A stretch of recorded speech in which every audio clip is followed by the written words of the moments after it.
Hi everyone, welcome back into the studio. We're going to do another Western today. This is one that I actually drew up over the winter time. I usually make quite a few different sizes and different types of ones, draw them up over the winter, and then I'll paint them all during the summer, and now it's in the summer. As a matter of fact, it is so hot out here. I brought this up on my phone to show you guys. It is 103 degrees outside right now, which is totally abnormal for where we live here in Nebraska. We just don't get it that hot. And they said it could go to 107 this afternoon. So it's a real nice day to stay inside and paint. So I'm going to paint this cattle drive that I have here, and I have it drawn up. And I'm going to put some more cows, I think, in here. I'm just not sure. I just brought in a couple of main subjects. I have a lot of reference photos like you normally see. And I also wanted to share to you what I like to do. And I'll lean right back here so you can see it. That's just part of the 42-inch monitor that I have there. And I found a picture of a cattle drive, and I really love the dust, to see the dust, the movement, and that's what I'm going to try to capture in this one, a lot of that dust, and not that many cows, those longhorns there, not that many longhorns, but we'll do some dust. Now you can replace them with Herefords or Angus or whatever that you want to do, and I just moved one of the drivers, so one of the drovers here, that I have the one riding the drag, which is the guy way back there that's just covered with dust there. And I moved another one, so there was a couple in that one. There's a couple of drag riders, and then I moved one of them up to here and drew this one sitting right here, so he's riding more in the flank position. And I've done a couple of cattle drives when I was younger and had to ride that drag, and it is a dusty position. So I wanted to kind of capture that because it's a good memory for me, okay? So anyway, down onto the palette. This is my palette colors that I'll be using today. I'm going to paint this one mostly acrylic with a lot of texture. I do have out some extender medium that I'll be using maybe from time to time, and I do have out the open medium that I might be using as well. This is my standard YouTube palette. I will put a list of all the colors in the video description along with links to everything that I use, okay? Now, there's a lot of thunderstorms out there today, so I'm going to be stopping the filming, so we'll film it in a little bit different format that we use here during the summertime sometimes with a lot of summers. And that is where you'll just be watching me paint, and I'll tell you when we go back, I'll go back over and talk about some of the stuff that I'm doing so we can just keep going. And it works just as well. But if you have any kinds of questions or anything like that, just drop them in the comments down below, okay? And we'll get going. This is a board too. One last thing here. This is a board here. It is 28 inches this way and about 18 inches this way. And so it's a nice size painting, 1/4 inch panel board. I gave it a coat of the Heritage Canvas Prep Medium, which leaves the surface kind of matte, which grabs my brush, which is what I like to do in these types of paintings. I am going to be doing some undertoning, a little bit of glazing. I'll talk about that as we get going. It's going to be a lot of fun. Okay, so with that, we'll grab my big brushes out and we'll get into this.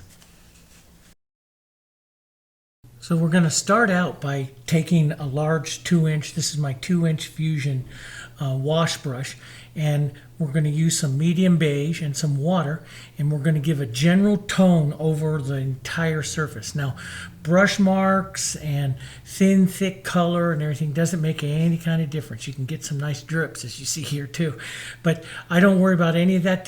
You're doing this generally for tone.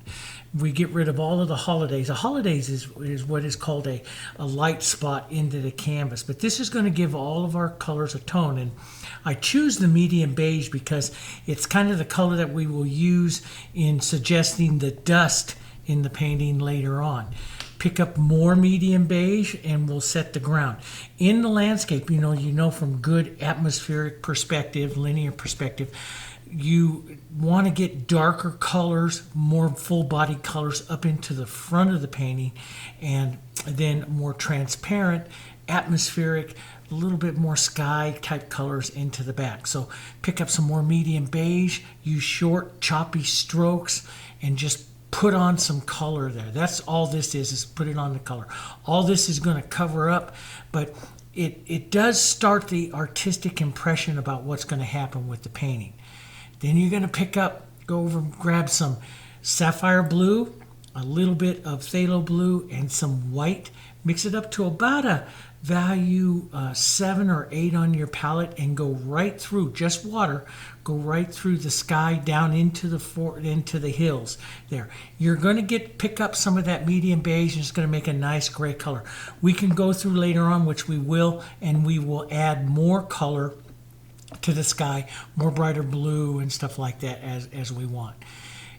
Then I'm going to take a 1-inch brush, put on a little dark color and take it off, and I'm going to suggest the hills here. Now, my original thought as I'm putting this on is to bring the hills in and make them more hills. Later on, I decided to make them more like mesas and stuff like that, like you're down in Southern California, New Mexico, Arizona type areas.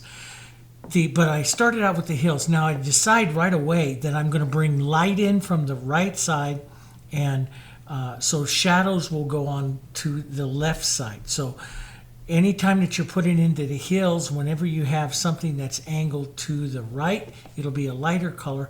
Angled to the left will be a shadow color. But when I'm putting these on, these are just general ideas to help you set what will be your landscape. So you'll see that I will change this completely. I'll change my mind. And it's very easy to do as long as you keep the colors transparent. So here I'm using the blue, a little medium beige, some medium white, and just making soft mountain colors. Then what I'm going to do is come in and darken that down. A little bit more blue, a little bit more burnt sienna. I love blue and burnt sienna together with just a touch of that burnt sienna.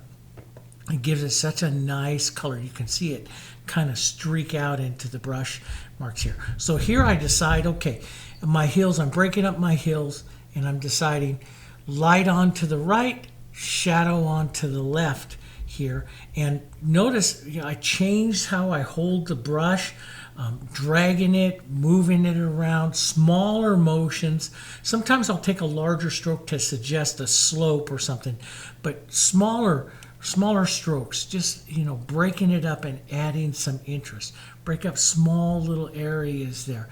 Now, I'm going to change this quite a bit to more of a mesa, more up and down here in just a little bit, but this again gives me the idea of the landscape, putting some of the hills and stuff into the back. And it's very easy to change your mind. All you're doing is painting for light and dark. That's all you're concentrating on, so you can change your mind pretty easy later on. As you come forward, you're going to, here my original thought was, I'm going to put in some grass, some prairie kind of stuff, and I like to use a mottled brush, and so I'm going to change my mind and put in some of the oranges that you would have in the mesa and stuff. But start out here, some pine green, some of your medium beige, some of your burnt sienna, lighten it up with some medium white, and just start adding. So I'll add like the colors of the grasses and stuff, the grassland that is coming forward, and then also up into the hills, I'll add some of that as a common color. And that's a good habit to get into. Just add those colors and move that through. And again, we'll change our mind. But I want to use shorter, choppy strokes, sometimes some nice horizontals, some verticals, some angles. I always talk to you in all of the landscapes that we do. I'm a big advocate for horizontal and vertical, brush marks, leaving some of those marks here. And you can see I can soften this out with a paper towel. This is just an idea, but you kind of get an idea how the landscape is going to develop here for the cows and stuff. And it's really hard at this stage, so I don't even try. It's hard at this stage to know exactly how much contrast and stuff you're going to put into the painting. So I paint it in very soft, give myself an idea, and we'll move right into the cows and to the riders. And once we get them in, then we'll know a little bit more about what we can do with the rest of the landscape. And that's what happened to me is after I got the riders and stuff in, I saw that my hills were going to be a little bit too bland. I could actually afford a little bit more of the plateaus and mesas, and that's when I decided to change. So now here you'll hear me in some of the things talking about this is a video still movies. I always like to pick out some of my favorite movies that I have, and this one is Broken Trail with Robert Duvall, and I really like him in that movie. And so I decided, well, I'm just going to paint him. So I grabbed the movie, I grabbed a movie still out of it that I kind of like, and I kind of drew him in, but I moved his horse's head over just a bit. And then I'll use a smaller brush, like this is a number 4 filbert. And what I do is I just start kind of a sketching. And again, like I do in so many things, I paint for light and dark. That's all I'm painting on. When I start something out and I'm going to sketch it, I paint it for light and dark. And I try to mix up the brush strokes so that they go all different kinds of ways. I try to move my brush to use the chisel to the flat. So I start out with a real light dirty gray, which is that medium beige and sapphire. And then as I do in his vest here, I'm going to grab some blues, some violets, some burnt siennas, multiple colors, not mix them up real well, set those colors in there, because you're going to get interest by what I call the model brush, a brush that isn't mixed up too well. And you can see areas where the blues come out and the burnt siennas come out. And basically what you're thinking about here and what I do with it is a sketch. I'm kind of drawing, sketching. Sometimes I'm taking a little bit longer strokes, sometimes some shorter strokes, and carry that color. Take some of that color from the vest, be an artist. Tie your areas of your painting together. So here I'll tie some of those colors from the vest up into the hat, and then we'll take some of those burnt siennas and medium beiges and stuff here down into his pants. Just get an idea for it, basically finding the shapes and stuff like that you're going to have. And use your brush like, and it was always explained to me like Sargent in Alabama. Use your brush like a pencil, just like you were going to be sketching something in there. And that'll keep all your marks, all your strokes and your marks very different. And the other thing, as you're watching me paint some of this here, okay, look at the position of the brush in my hand. I'm way back. This keeps the tip of the brush very soft. It keeps the edges very, we would call them very fractured here, okay? So just watch that. As you start in some of the facial features and stuff here, a little burnt sienna, a little medium white and white, up to about a value 8 or so. And, you start in just the basic shapes, of the face and stuff. Don't worry about your edges. Keep everything, and I'm going to stress this through the whole painting, keep everything really, really casual. Nothing perfect, no textures to begin with, just really, really casual. And we'll probably say that about 12 times here during the painting. So I just find the elements, maybe his little bandana goes around him and stuff here.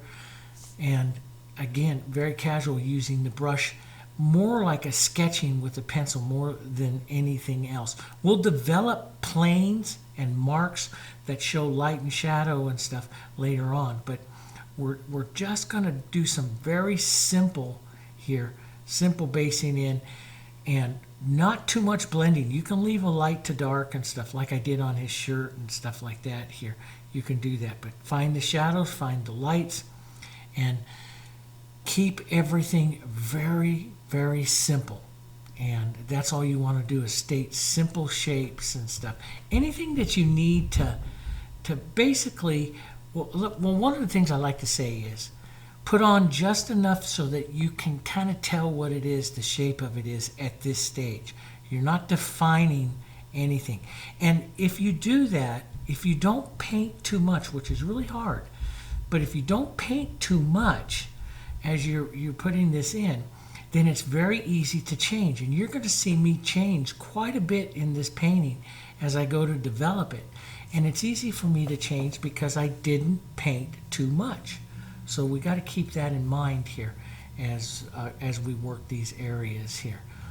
But step, just look for light and dark. So light is coming in from the right side here, and then so the left side of his face here will get a little bit darker, and it's going to be really underdeveloped. Really, don't play around with that too much. Just find where the shadow is, shadow of the hat, shadow on the side of the face and stuff, and just give some indications of it. We'll correct that and decide how much refining we're going to do a little bit later, but keep it simple, put it in so that it's going to be a face, and that's all. That's all I really do at this point, because it allows me to change it. I'm not even sure at this point exactly how much of the facial features I will be adding and stuff here. So just try to find that light and shadow. That's the most important part about everything, and let those edges be soft. So here we jump forward just a bit. You can see I put it in, yeah. And again, look at the sketching. See, when I'm putting something in, especially like a horse or something like that, I'll use the smaller filbert brush, and basically with the shadow, I love to sketch with the shadow tone. And I'm very loose with it, and so I use the brush basically to sketch in. If I have to put a larger shadow in, I'll use the flat of it. If I need to, like draw the lines down the front of his face or something like that, I will use the chisel. Now, make a gray. I wanted this to be more like a dapple gray horse, a little bit more gray than, like a Guella horse, a little bit more gray than the white one that he's riding. And so, and your grays, beautiful grays, come from that burnt sienna, sapphire. You could use medium beige and sapphire, burnt sienna, and a little bit of green, pine green. That's a color I will use a lot in this painting. Also make a beautiful gray, and of course you lighten up to the value. And here we want to keep it real light. Now into the horse, and you'll notice there on the horse a little flesh tone color. And I like the horses that have that little flesh tone color on the front of their noses and stuff there too, because that also pulls the face color from the rider down into the horse a little bit. And on some horses, they'll have a touch of that flesh tone color around their eyes and stuff. So that works, it works really well there. But how much of this horse? Now we're going to cover a lot of him up with dust, so I'm just going to kind of quickly sketch in the back edges of him there. And, there's areas that I need to refine and do, but, I'm only putting in enough that I can see it without having a tremendous amount of detail here, just enough to see, what it is that I want to see. So, because you can always go back and change it like I did here on his pants, change it, and I'll change it again and again. It's a slow process of refining is basically what I do. And even if a color is a little wrong, like putting it there on the grass, it's a little bit wrong and stuff, I don't take it off. I just adjust it, add a little more light, a little more yellow, adjust the color till it comes. It doesn't have to be exactly like what I put on before, just a little closer, and and I'll fill in some of those areas and use some different types of calligraphy so that, if I did a lot of horizontals, I'll come in and tap in some verticals and stuff along the side there. That's just going to add interest to your painting there at the end. Okay.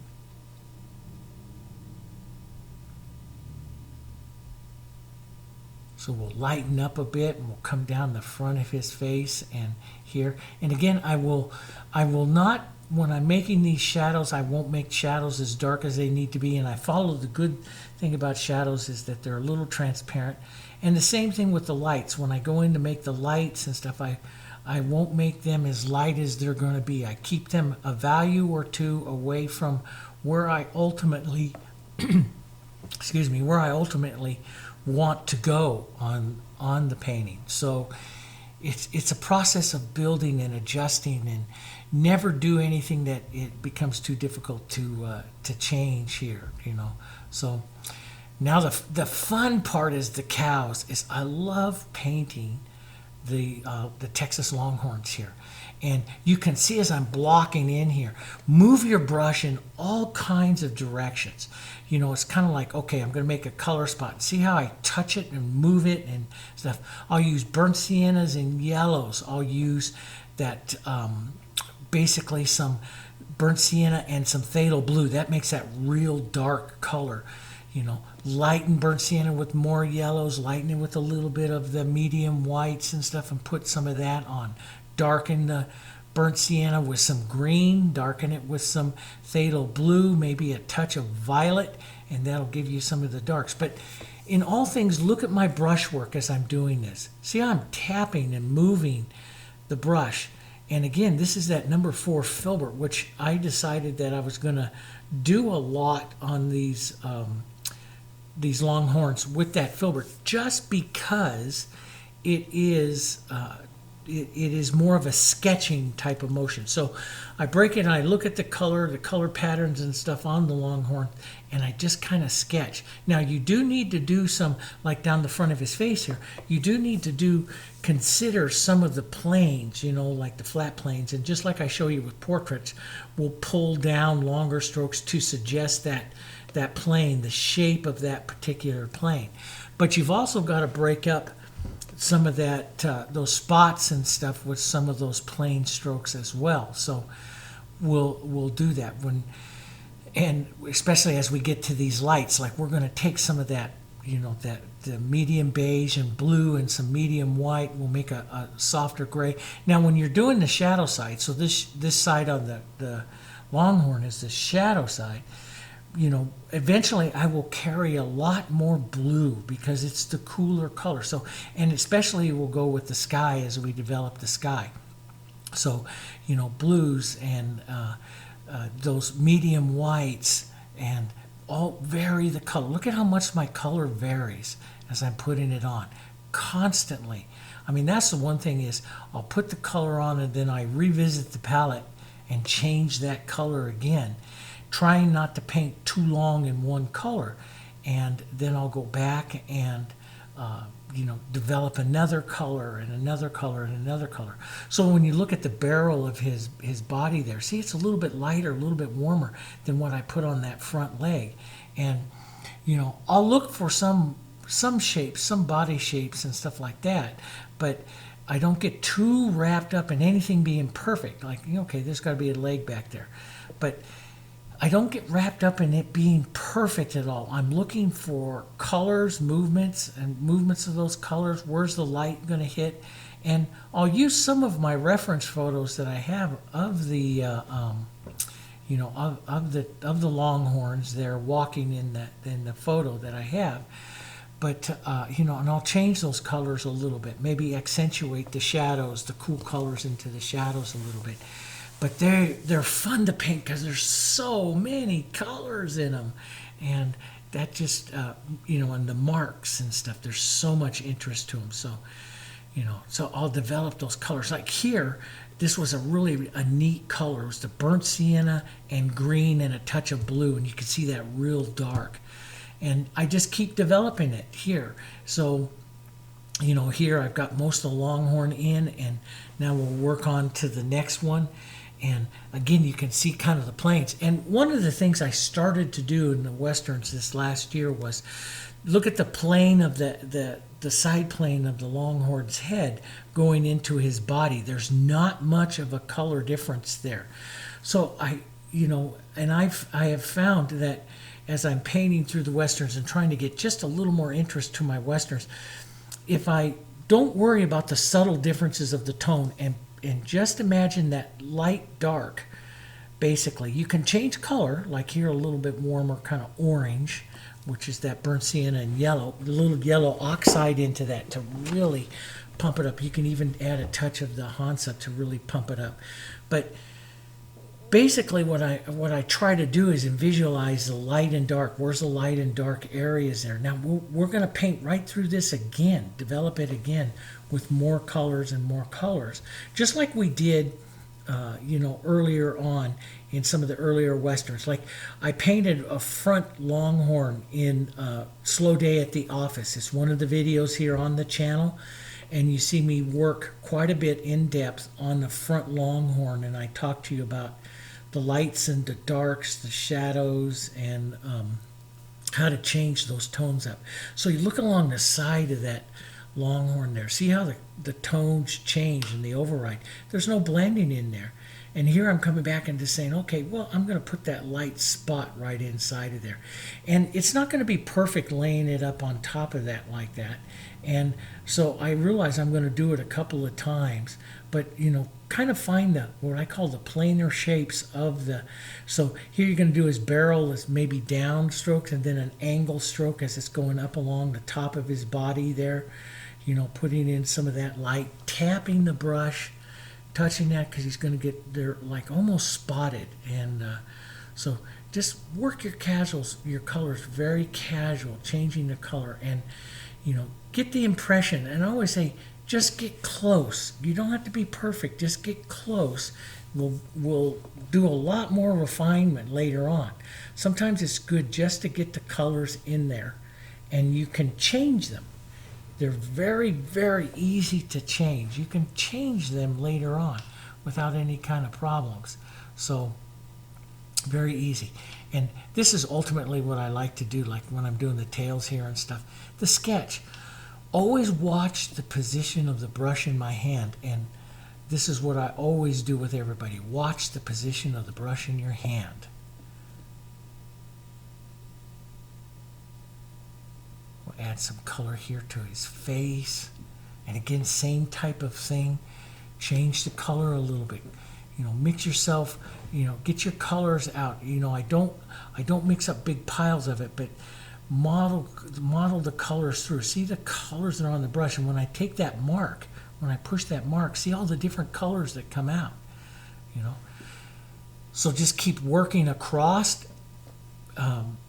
The longhorns that are going to be in the back, look at, I changed my brush to a bigger one. So if I'm doing general shapes and stuff like that and I'm not quite sure, I paint those general shapes for color more than anything else. And I'll go to the larger brush, like John Singer Sargent said.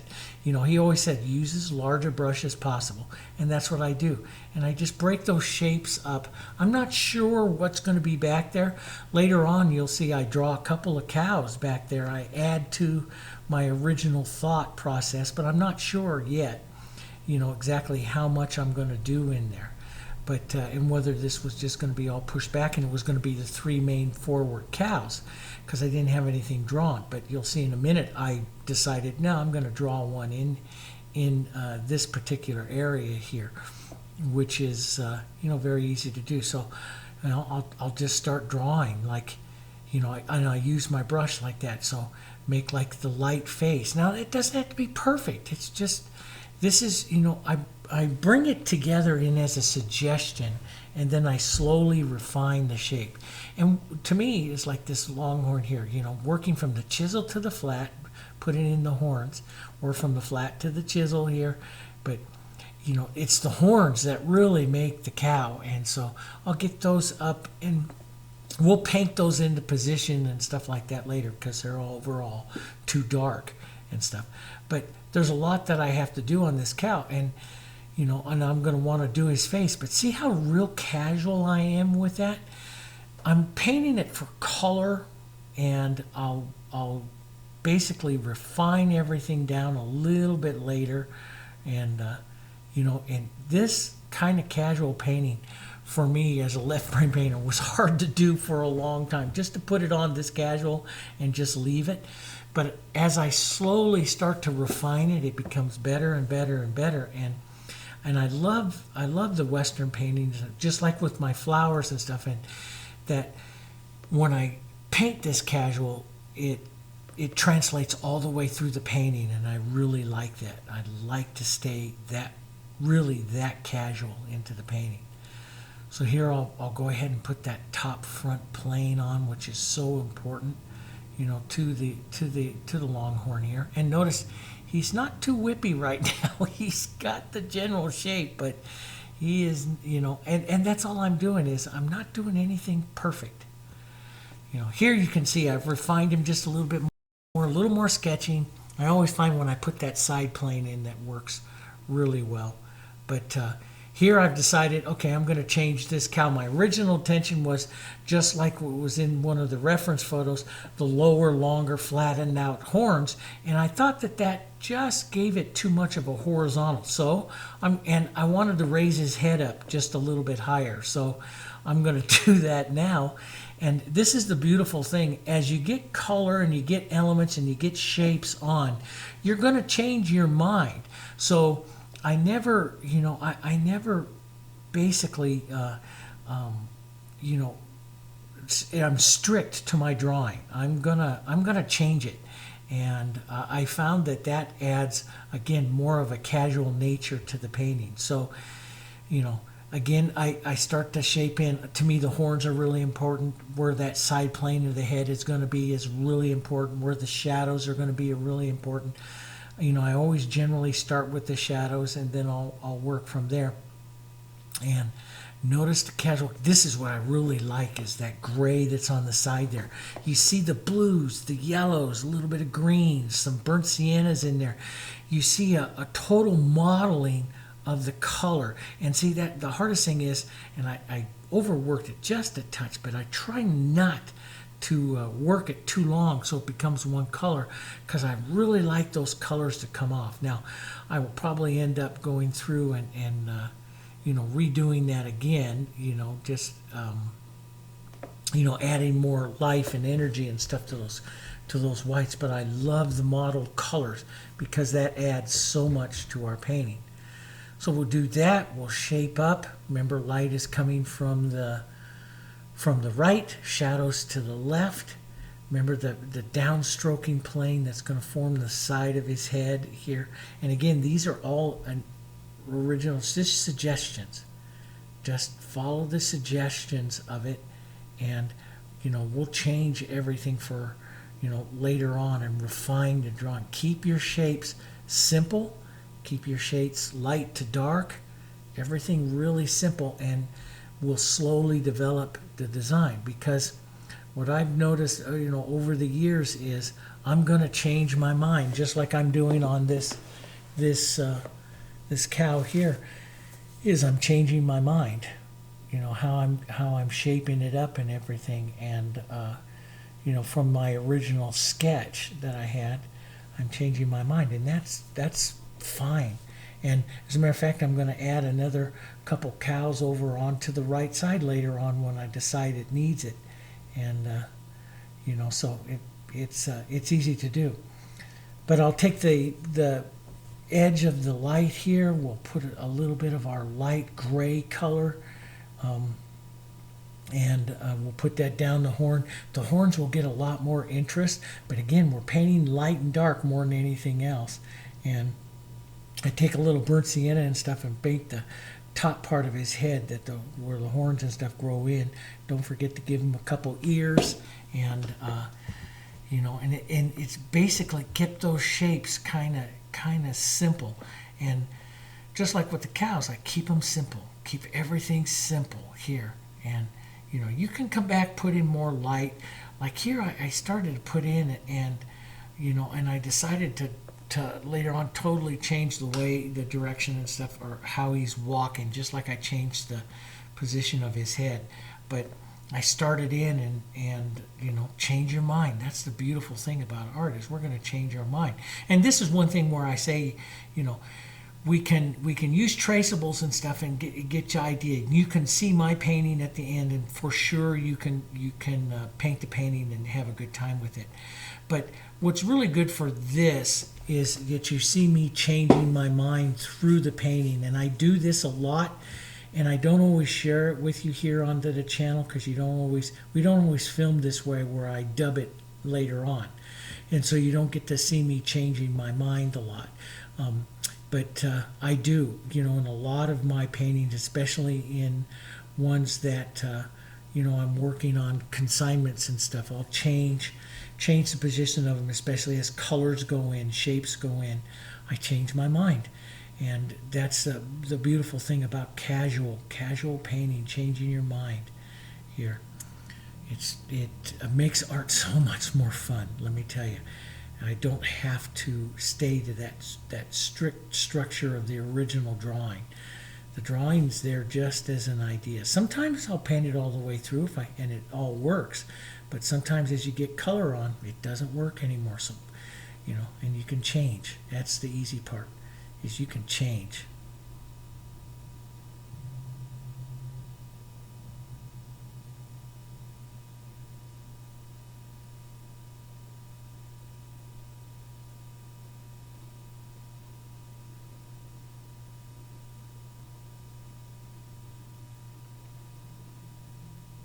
Adding a little more light to the front, and again just kind of finding the shapes and stuff, and where the light spots are, the shadow spots are, and then we'll dapple him all up and stuff too. So a lot of changes have to come, but mostly painting it for light and dark.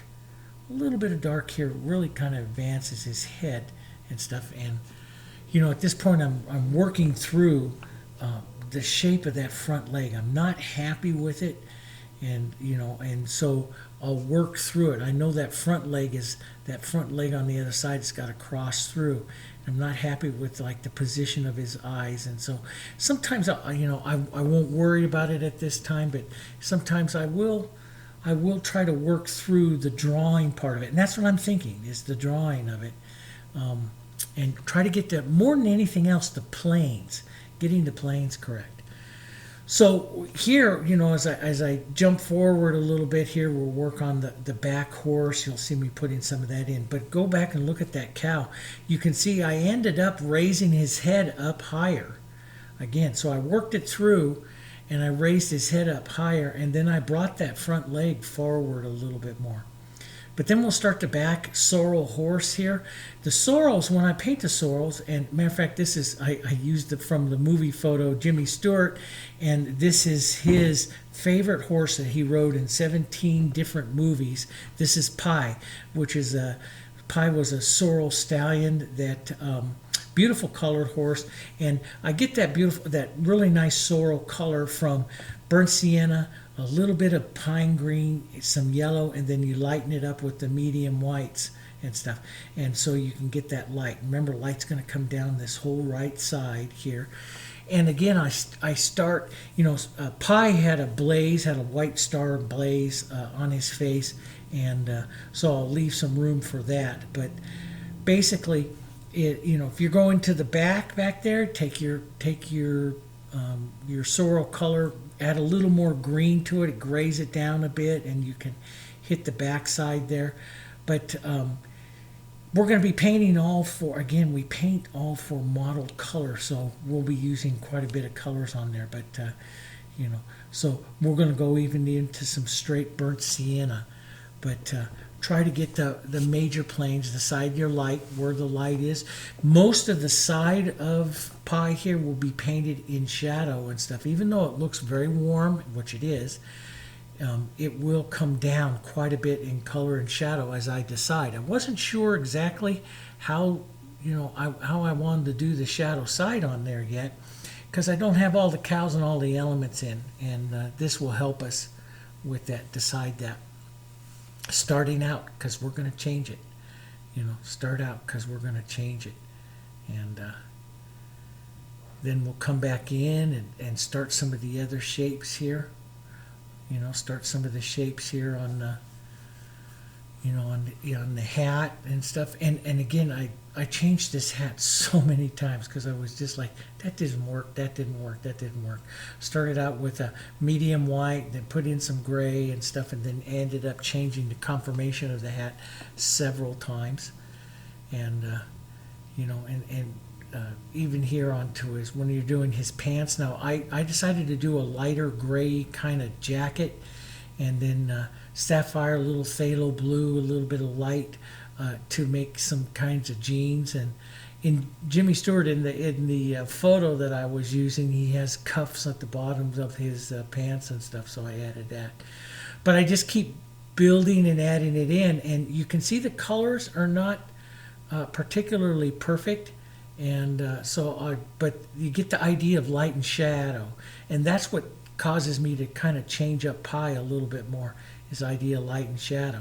But Here I'll add the beginning of the white star and blade, and it's going to change. It's going to change a lot. But notice how I did a downstroke on the front of the nose. That's going to, I'll start to look, yes, I'm basing in for light and shadow, but I'll start to look for some of the planes that actually set the shape. Here. And this is right in here. I'm deciding, okay, some of this shadow needs to come back down. So a little more pine green, you can actually see the green in there first. I'll put on a little bit more green and burnt sienna, and then I'll finally head into some more burnt sienna, and then later on I'll use that pine green burnt sienna. So there's some little bit of more burnt sienna going in, but it'll go in even darker. But I'll use some pine green burnt sienna and the red violet, which makes a beautiful cooler color, because you're painting the shadow side of the horse here, and so that'll make it even cooler here in just a little bit. We'll do that. We'll put some of that in. But notice nothing's perfect. It's it's just kind of sketched in. Nothing's perfect. We'll adjust some more of that a little bit later. But block in some brown colors there, browns, greens and reds. Make beautiful browns. Pine green and your Naphthol Red Light make beautiful brown colors, and then sliding in a little bit more to the greeny side on the side of a sorrel works really, really well. Just like you do with the flesh tone. We use a lot of greens, the pine greens, warm greens, into flesh tones, and especially into the shadows of the flesh tones. Well, the sorrel kind of does the same type of thing here. And then you always think, as you're painting there, I'm always referring back to ways in which I can take some of those colors and use them into some different positions to move that color through the composition. You don't have to worry too much about the longhorns, because they've got so much color in there. But pushing back like that shadow side there on the white horse works really, really well. Then I'll take, and the other thing is, large 3/4 inch brush, start getting those darks up into the front. The burnt sienna, pine green, some blue, grab some medium beige. Notice all the colors, notice the variety of the brushwork that I'm doing. It's more of a scrubbing action more than anything else, that I'm pulling and working some of these colors through. And the thing here is build color. This is what's going to cause it to advance in the painting. You're going to build some color here. That's what we want. Thick paint. Get paint. This is going to be done several times, and it's really going to advance. Pick up some of that medium beige and a little bit of light, and you can soften some of that as the color goes back there. But you really want to get lots of paint, lots of movement, lots and lots of movement up into the front of the painting. That's going to pull it all forward. So, slide your brush. Look at how I turn my brush and push my brush and move those colors in all different kinds of directions to create all that churning of which will be the dirt and brushes and bushes and stuff like that, as we pull in and push it all around with the paper towel. Love pushing stuff around with the paper towel. Just gives even more interest to the painting overall. A little bit of yellows, lots of paint. Get color. See all the colors that are in there. Get color. Push it around. Build it, push it. And I'll go through like these yellows and stuff, and then I'll go through and put more darks, and I'll put more lights, and more burnt siennas, pulling those colors down. Hi everyone, welcome back. Okay, so I've got that pretty much all blocked in. As you can see, it is really, really casual. And this is one of my goals of painting the last couple of years, is to start out my paintings with really lost edges, overlapping color tones, so I don't have anything harsh or perfect. And then I can paint back and forth on those edges as we develop the shapes. Now, you notice from my initial drawing, I even changed this cow here. I changed the position of his head, changed the stuff, changed also the position of this one, raising one up. I thought that made a good, basically, between the three, this guy's going to sit a little quieter. I might put another one, which I probably will, walking off the edge so your eye pulls this way here. I don't know. We'll see how that goes.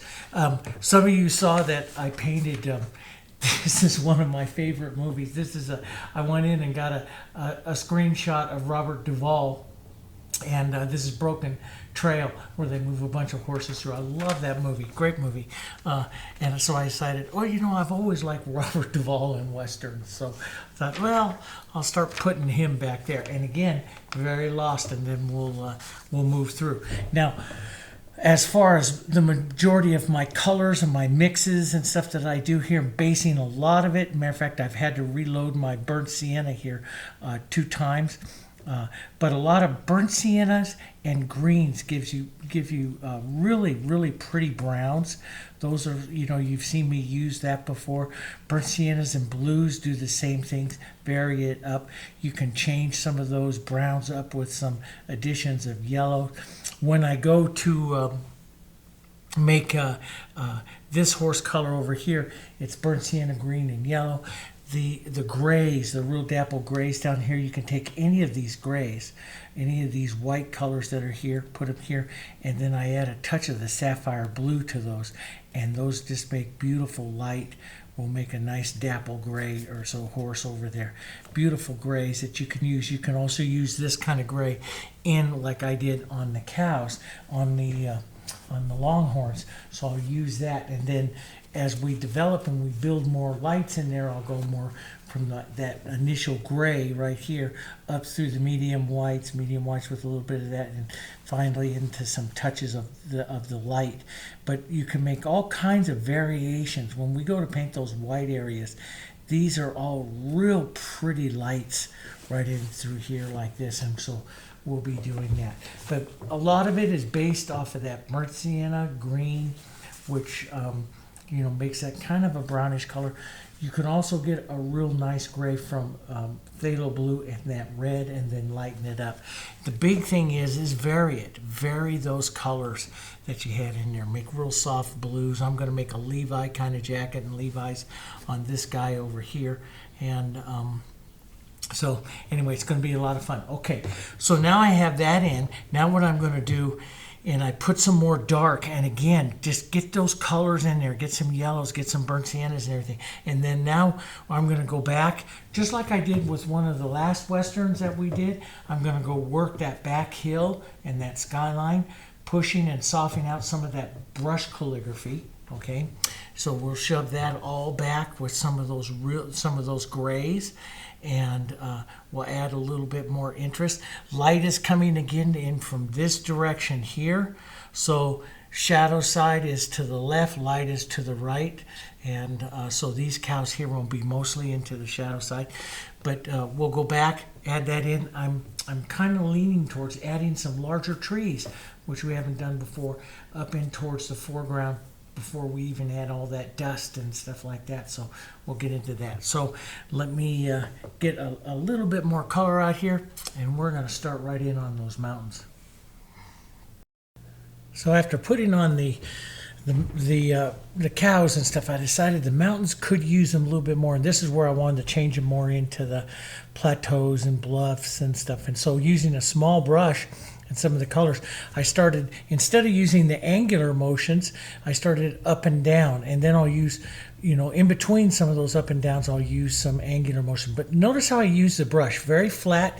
I've shown you this in a lot of landscape videos where I show that I use that brush very flat, and if I want to get that granulated look, I use the tip of the brush to make it softer, but I'll be pulling up and down quite a bit to create the bluffs, using some of the different grays, add some siennas, some yellows and some siennas and some lights. So you still create the light and shadow, but you want to create some some angles and some different strokes to come in here, and it's just to break it all up. I found myself several kind of reference photos, and I didn't want to copy, but they, just to give you some ideas of light and shadow and angles and really break it up quite a bit. And actually, when I did go to paint this, I did everything several times. So like I put that light on in one direction, come out with a little bit darker shadow in a slightly different direction, holding the brush different each time,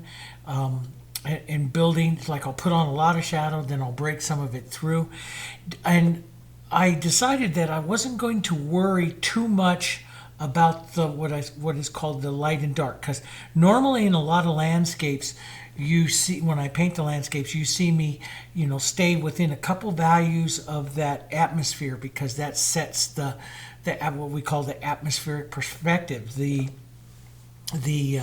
hills and stuff going to the back. But I'm going to use a different technique here towards the end of this particular clip, which you'll see me use the larger brush, and we will set the mountains back with a glaze over it. Now, I did this on a couple of other landscapes just to introduce that to you, to show you that. But it is, since we're painting acrylic, we can do this technique so easy. So you can go ahead and really detail these cliffs up a little bit here, get some colors in it, get some shapes in here. And, and again, I do watch how, the strokes and the colors and stuff I'm using, how it is taking away from the cows. But I've got some good darks based into the cows, so it gives me some ideas. But I want to get a lot of colors, just real soft colors, because I'm going to show you a fun technique to push it all, to push them back. But this is the number 8 Fusion Flat that I love to do this type of work with. And notice I'll use corners, edges, I'll push, I'll pull, just get all different kinds of angles, working on, to set some of these little bluffs and some of the alluvial plains, the angled sides. Get different colors in there. See, I got these darks, and I'll come back over it with some lights and push some of that back. And I love to drag with the side of the brush. That just works so well. But look at the colors in there. That's what I'm looking for. See those colors in that whole area we just worked. See those colors? That's what I'm looking for. Getting all of those different bluff colors in there. Because if you look at it, it's going to pull some of the colors of the cows as I'm pulling them through. See, it's going to pull some of that down. And look at the paint. Look at the textured paint that I'm using on there. None of that makes a difference because we're going to use an atmospheric glaze over it, which is a great technique that we really should, as acrylic painters, we really should use quite a bit more, because it works so very well to really paint detailed mountains and then set them back into the painting as much as we want to. And it really is kind of a fun technique to show. So we'll do that in here towards the end when we got it. So you just kind of use your brush, use your colors, some of the siennas, yellows, gray it up with some blue and some medium beige. Use that yellow and burnt sienna and stuff, and pull right across to set up the mesa kind of areas and some of the plateaus, and get some of those colors in there. I love that down into New Mexico and southern Colorado, New Mexico, down in Arizona, where you get some of these bluffs and some of the colors. And I just love pulling that. Look at the streaks and pulling across. And if you find that you pulled too far, or you got too much of a power with the horizontal, you can always break it up with some of your verticals. And again, looking for those verticals and horizontals and slight angled strokes. And you just have some fun with it. But keep building and moving across. And to do this took me, I decided to put quite a bit into the mountains, because I was going to push them all back, which when I pushed them all back, they really did go back quite a bit. But so I use a lot of colors. Like here, you see some violets. You see that warm kind of yellow-green, and then some violets moved in to it to get all that model color, touch that through. If I create a color that's really too different, I'll touch it. I just do small touches of it throughout the painting, and there's some other areas just to add that color in. Move that color, touch that color, move that color. Shadow on the right, shadow on the left, highlight on the right. So, and then change some of those oranges onto a mesa, nice horizontal. But angle that brush. That's the thing, guys. Look at how I change how I hold my brush. See, I pull flat, and then I'll pull on the chisel, and then I'll tap it a little bit. That is what gives you all these little touches of broken color. You see all that through there? That is what you're looking for. Just little touches of broken color and stuff that they come down. Think about bringing some of those planes together. How's this little back mountain plane going to incorporate down into a little flat mesa there, that has the oranges in it and stuff? How are you going to put the light side in, slightly angled? Do you put in a slope? And see, I'll take that, just touch those little touches up on that shadow side. Makes so much interest there. Not as light as the light side, but a little bit of interest there. Just adds so much. Pull that brush flat and look at the fracturing of those edges. See, that shows I'm using, and the paint that I'm using is not real thin. It's kind of thick, and it drags, and you get those drag broken edges. That's what gives you the interest to your mountains here. Add little edges of light. See, just little touches. And I tried not to use my finger, even though I did sometimes. You know how I always like to use my finger. And I tried not to use my finger as much, just using the brush, put it in here, because I realized I'm going to be washing over everything with that atmospheric glaze, which is going to push everything back. So you can actually paint with some more contrast than what you think that you normally need. But lots of paint. Into this one front area, which is going to be right between the cowboys, I decided to really bring a lot of paint up into that area, because it was going to pull that part of the mountain a little bit farther forward. And my thinking was, I can do that because I have the two cowboys on either side. And that would keep your eye from bouncing between the two cowboys, is what I was thinking at this time. So using that, some of the interest of the mountain as a bridge between two of my vertical elements of the riders there, the drag rider and the flank rider. And so that angled stroke would pull some of that interest right around between them. So that's some of the things I'm looking at. And what's going to be great is when I do the atmospheric stroke, then I can decide just how soft it's going to be. But, keep working lots of colors. Keep working some of those colors, those touches. And this is something that, when I paint the bluffs like this and really different types of mountains, that I'm trying to get more casual, work colors and get more casual and stuff like that. And so I get more color working, something that I'm working on. It's a building process, but you have time. You have a building process here that we're just trying to capture some very nice colors working through. So look at the subtle difference on that shadow there and to the light. See the subtle difference of the tone and stuff. And then see, you can break up that shadow side with just a few little touches of light, and see, look at how much more interest that adds to that. Now, you can get too much, but I'm still comparing it to the cows, and I think I'm okay. But again, we're going to glaze it back down, and so we'll really be able to see in just a minute when we glaze that down. So angles, but those verticals are so important too. Those verticals, making those sheer vertical faces of these mountains and stuff, are very, very important. So we make sure we capture those as well here.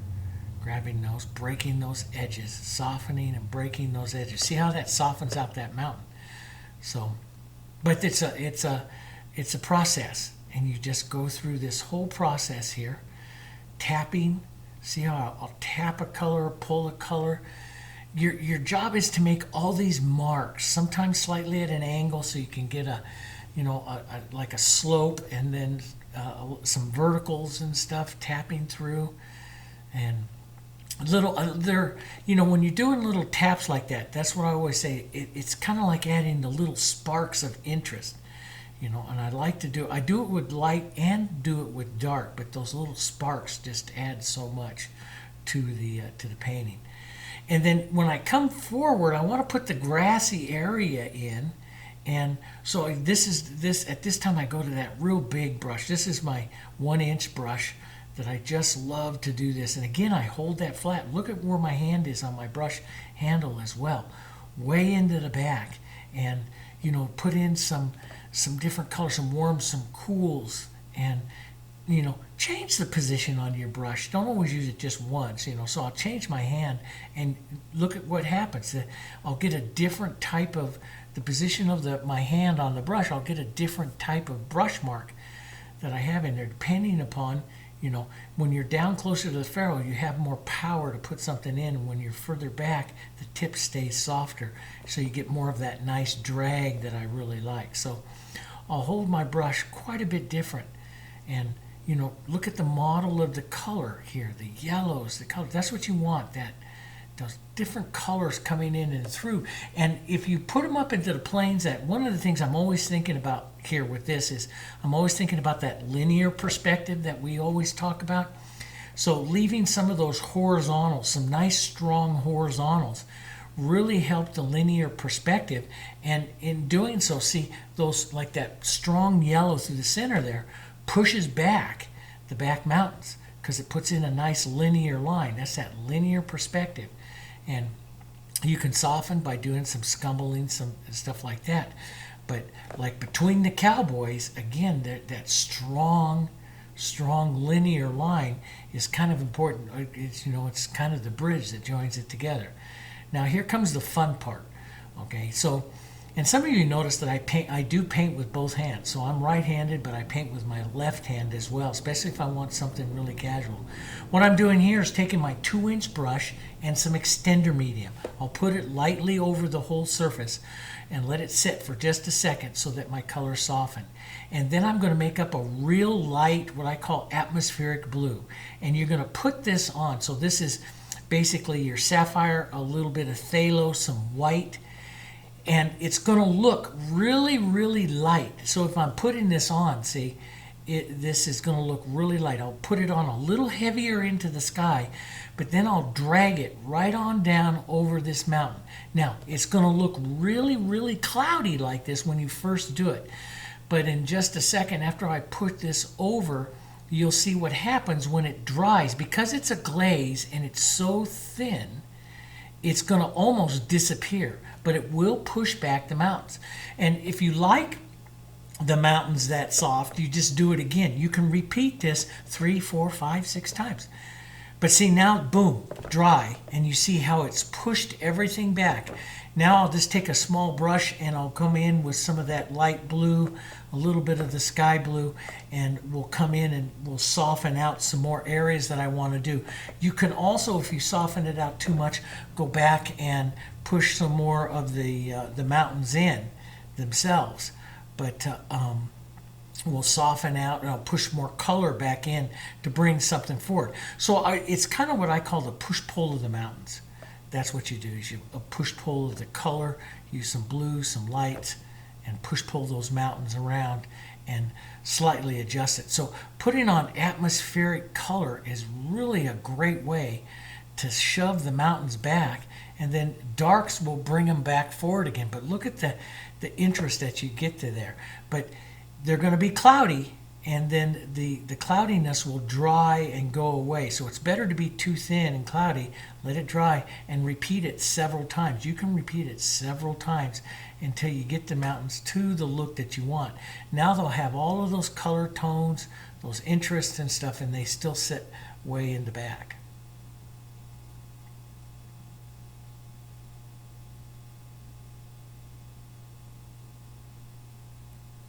Just add some of that also to the mesa. Pull some horizontals, grab some verticals. You can even put in some atmospheric verticals and stuff. Just softening it out.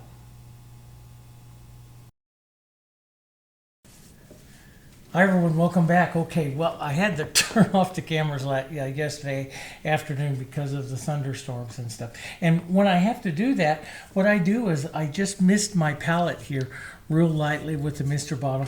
But I use these, remember these from our school days, the cafeteria trays? And I mist the inside of this, pretty good with water, which is going to create just a real humid environment. And then I just turn it upside down, place it over my palette, and let it sit overnight, and I come back in the morning and all my colors are really nice. These are a little bit different than a lot of the older generation acrylics. Newer generation acrylics have surfactants in it and stuff that help keep a wet edge to the colors so that the water can permeate to it. I try not to use that much water on it because that will affect the drying time, because these paints have a little bit of glycols and stuff in them, which makes them dry slower than other acrylics. And you start adding water, you're adding it faster drying. Okay, so I try to limit it as much as possible. But I came back in this morning, and you can see from my colors here, as I added a little bit more into those mountains, like I said I was going to do, and kept them mostly to the beiges, medium whites, a little bit of blues. Down into the front, I used some of the burnt siennas, yellows, touches of reds, and created those orange colors. Into the back shadows of the mountains, I kept a lot of blue, a little bit of violet, making some of those grayish colors here with a little bit of burnt sienna and stuff. And so then I started, of course, light is coming from the right side, shadows to the left side. And you saw me painting some of that stuff. I just hold the brush flat and drag that. Then I let that dry, let it dry really well. And then I took some of my Sapphire Blue, the Phthalo Blue and white, and made up a real light blue. And then I gave the whole surface a coat of extender medium, and then washed that atmospheric of the sky, washed in a little bit more of the sky, very transparent, down over the mountains. Now, it will look really, really cloudy when you start out. As a matter of fact, when you look at it now, it has a little bit more depth. And what I do is I let that, let it be cloudy. It'll dry through a little bit. Then I'll come back and just in a few areas pop in just a little bit more color, like you saw in the video there, just popping in a little bit more color. And of course, we could add a lot more to these mountains. What it's going to determine is what I'm going to do on the front of the scene, because I really want to bring up the cows. I was looking at it this morning. I might add another one right in here into this spot walking forward, and another one right over here. So I have some more cows to do. But I want to go in and paint my Robert Duvall guy again a little bit, and my Jimmy Stewart and my Robert Duvall bit. I want to put those in this morning a little bit better. And what I'm going to do is, just like with the other westerns, some of you have seen some of the techniques that I've done in the other westerns, is I'm going to come through finding light and shadow. That's what I'm going to do first. So with this next step, we did some light and shadow on this one. We're going to refine those a little bit more, a little lighter, a little darker, and then we go from there into halftones. That will be the next thing. So I will look for light and shadow and halftones. Now, in some techniques that you see me, like when I worked that Cowboy at Christmas time, I worked it more like a Premier Coup technique, working halftones up. There's a bunch of different ways to do it, and my job here is to show you some of those different ways. So I'll paint along here. You can watch a little bit of it as we develop it. We're not going to take it each one to a final development. We'll probably have 2, maybe even 3 more stages to it, because we're going to just refine the center of interest into here. Then we can add some trees into the back and stuff like that. Just a whole heck of a lot of fun. Okay, so same colors. Let's get to it. Okay, so off we go with painting Robert Duvall.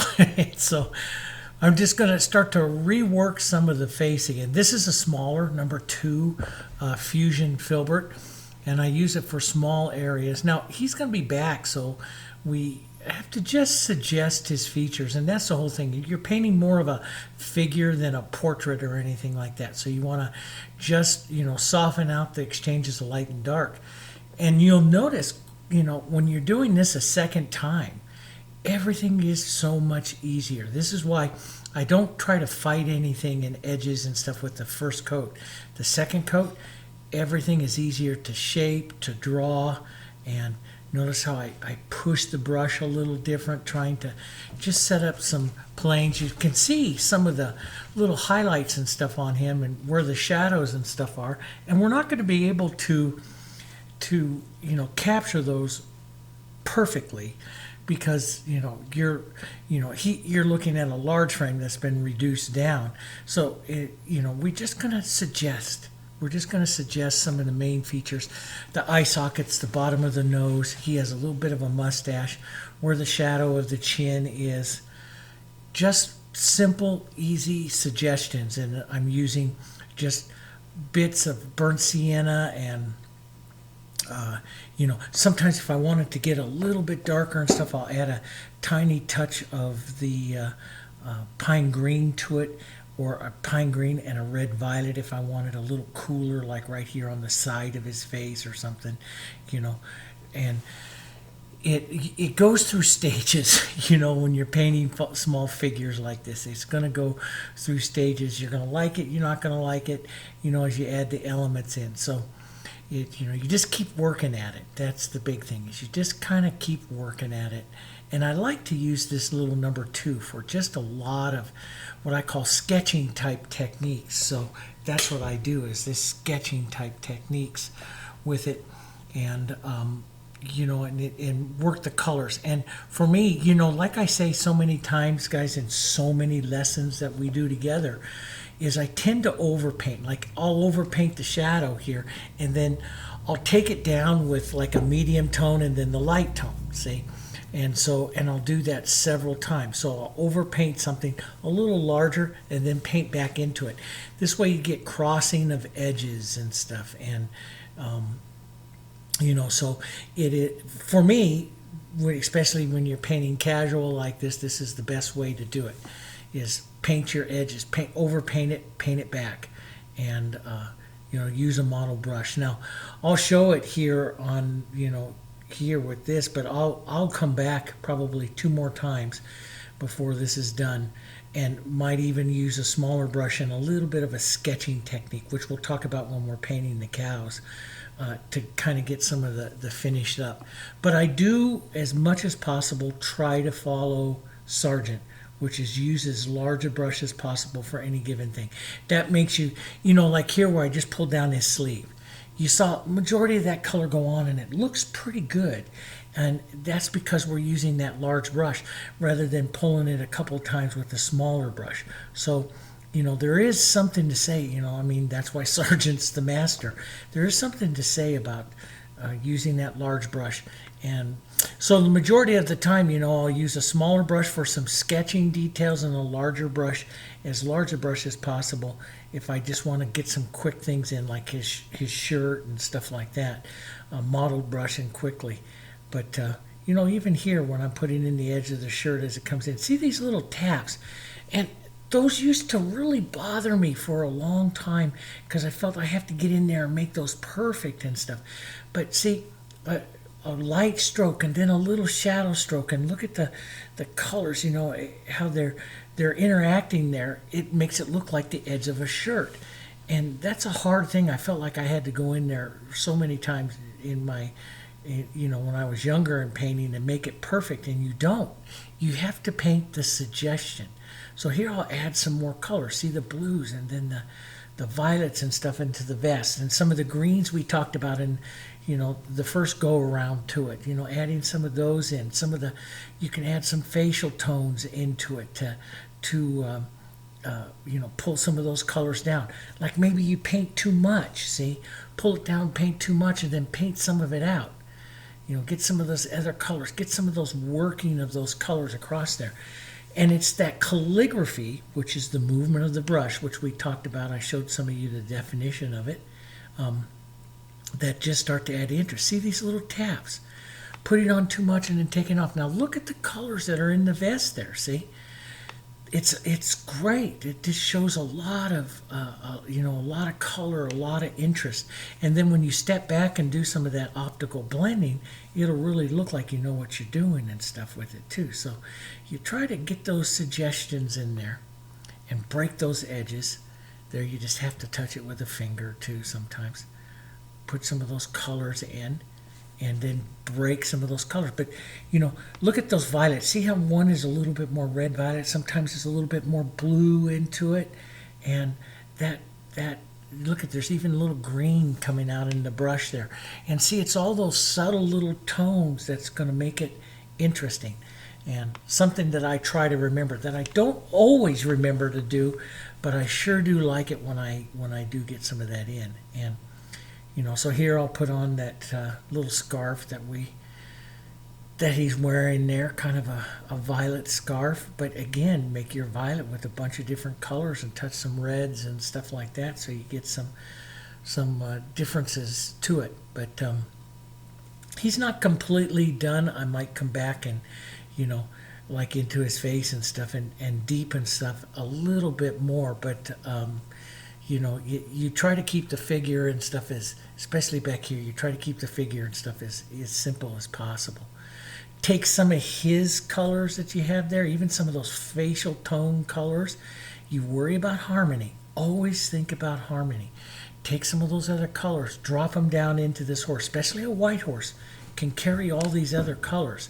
Drop some of them down. Start to do the plain strokes, that you're looking at. Now, so you got a white horse here, but see, you see some of the scarf colors in there, some of the greens, even some of the light violets and stuff.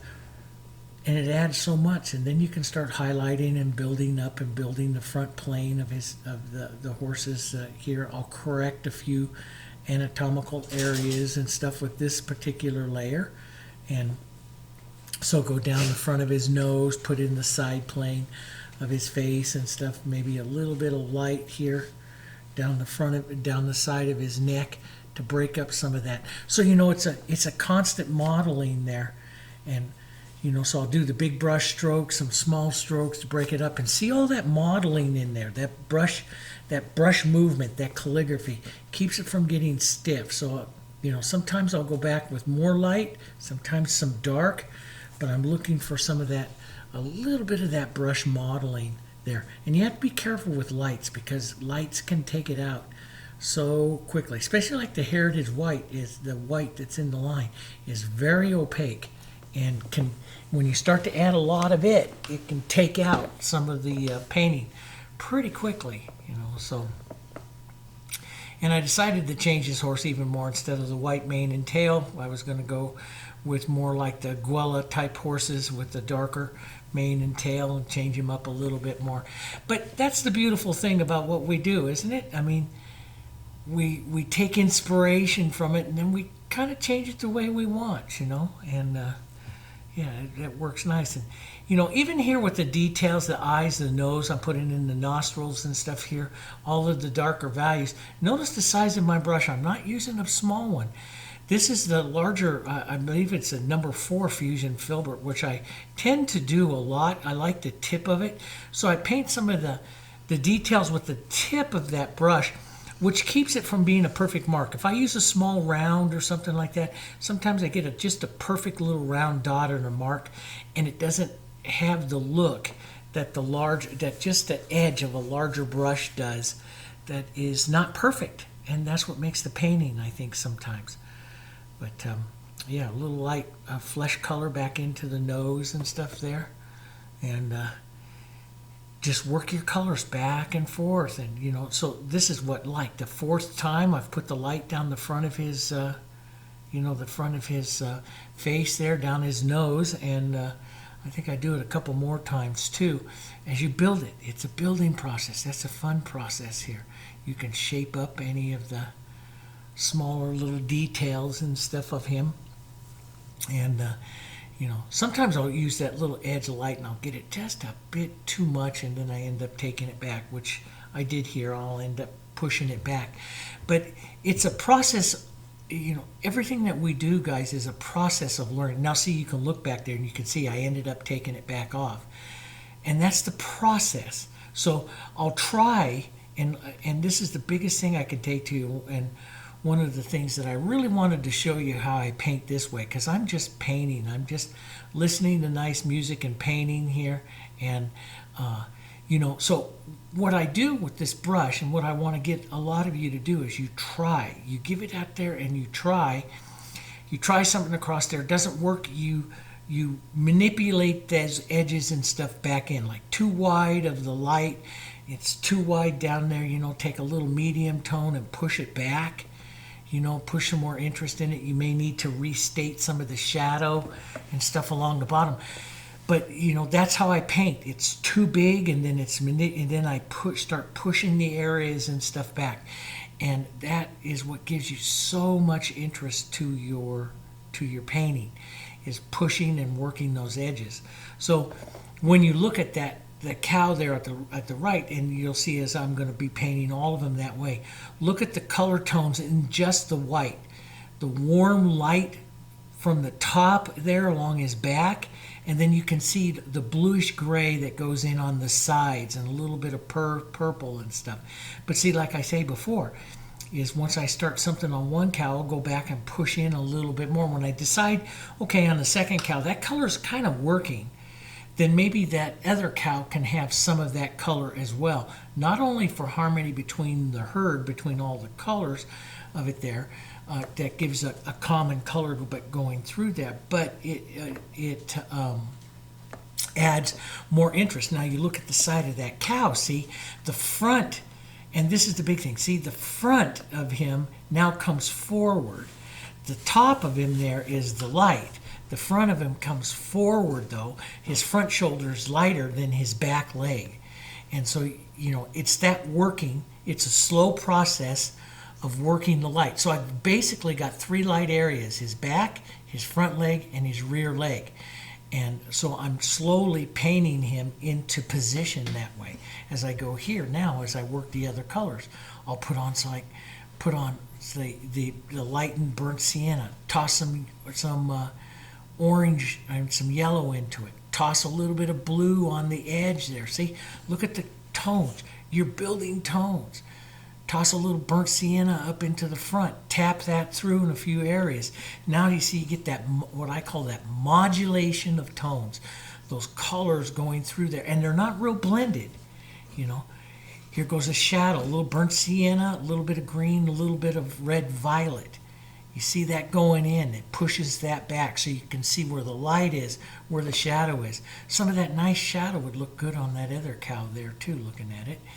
But so here comes, down the side of his barrel, down and down and around. You got to get some more shadow down in there, and cool it off a bit, and just drop some strokes down in there. Gray it down with a little bit of the green, so it's not quite so bright.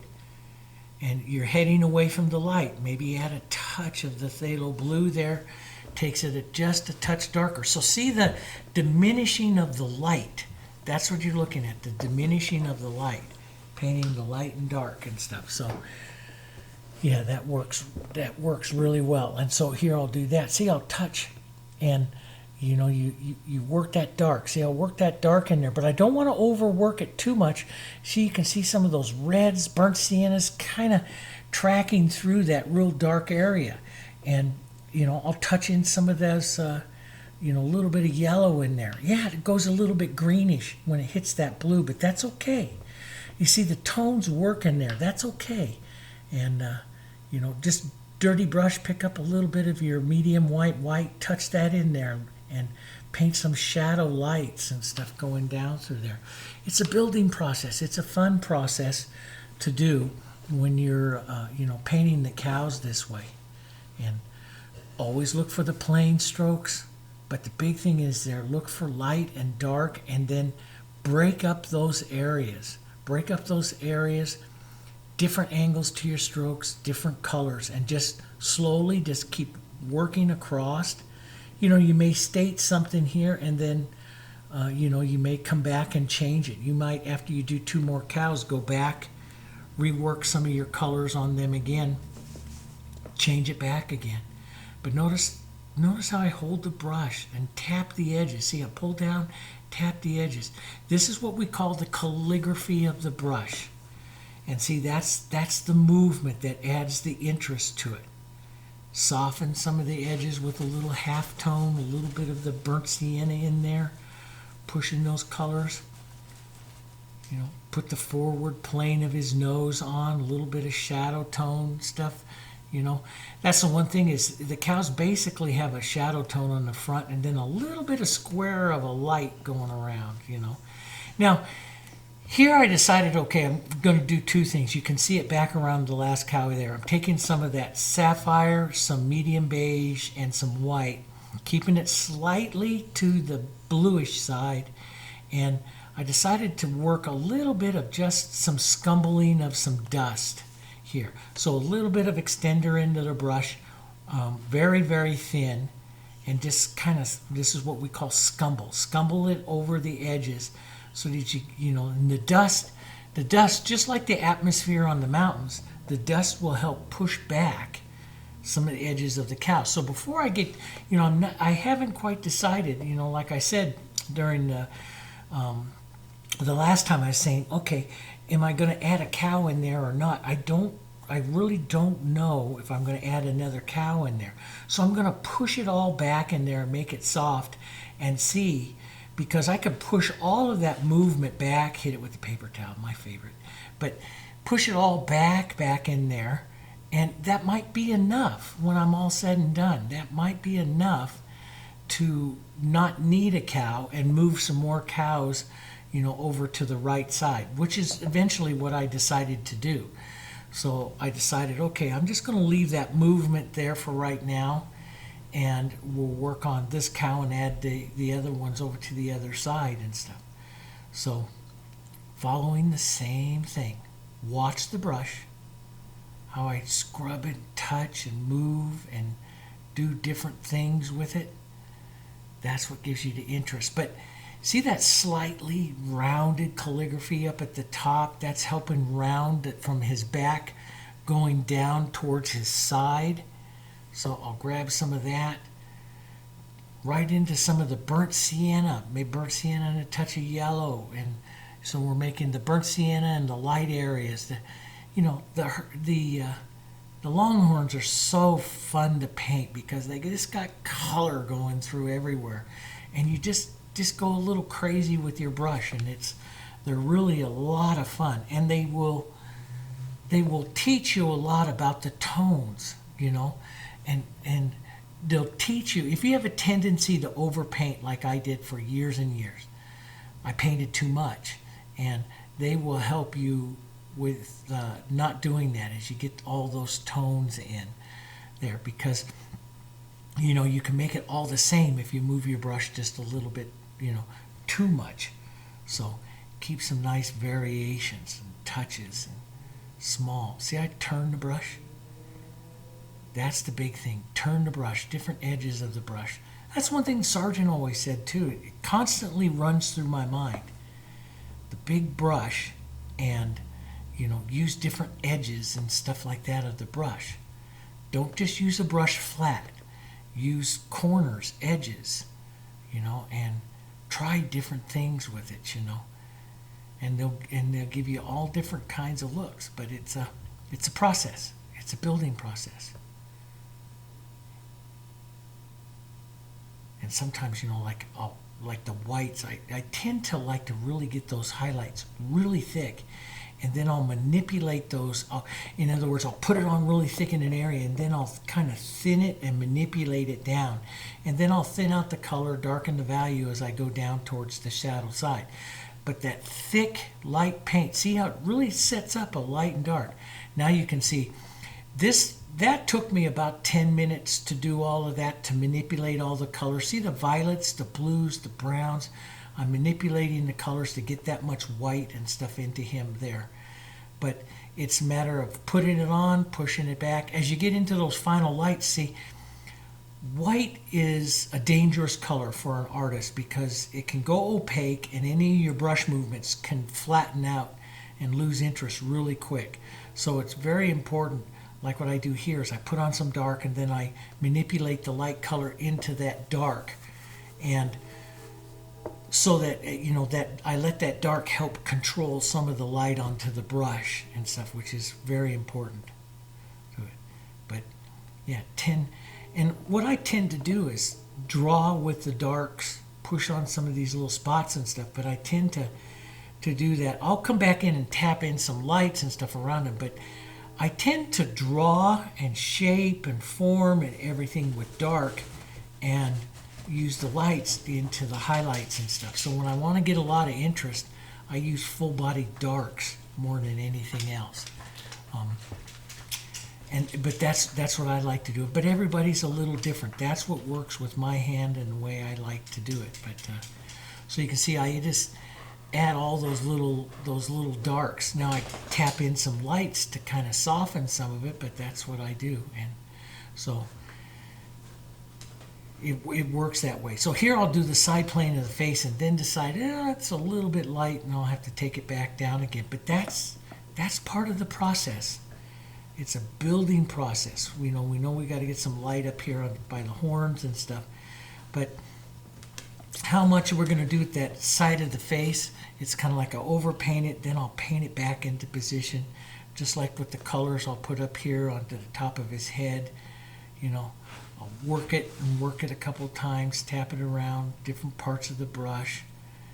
Don't forget his ears, and those will it's that process, that back and forth process and stuff of working it that's going to shape him. There's no one real quick way, even though I really like that light stroke that goes down the side of his face there. I wish I could learn to just leave it alone, but I'm not there yet. But hopefully I will be.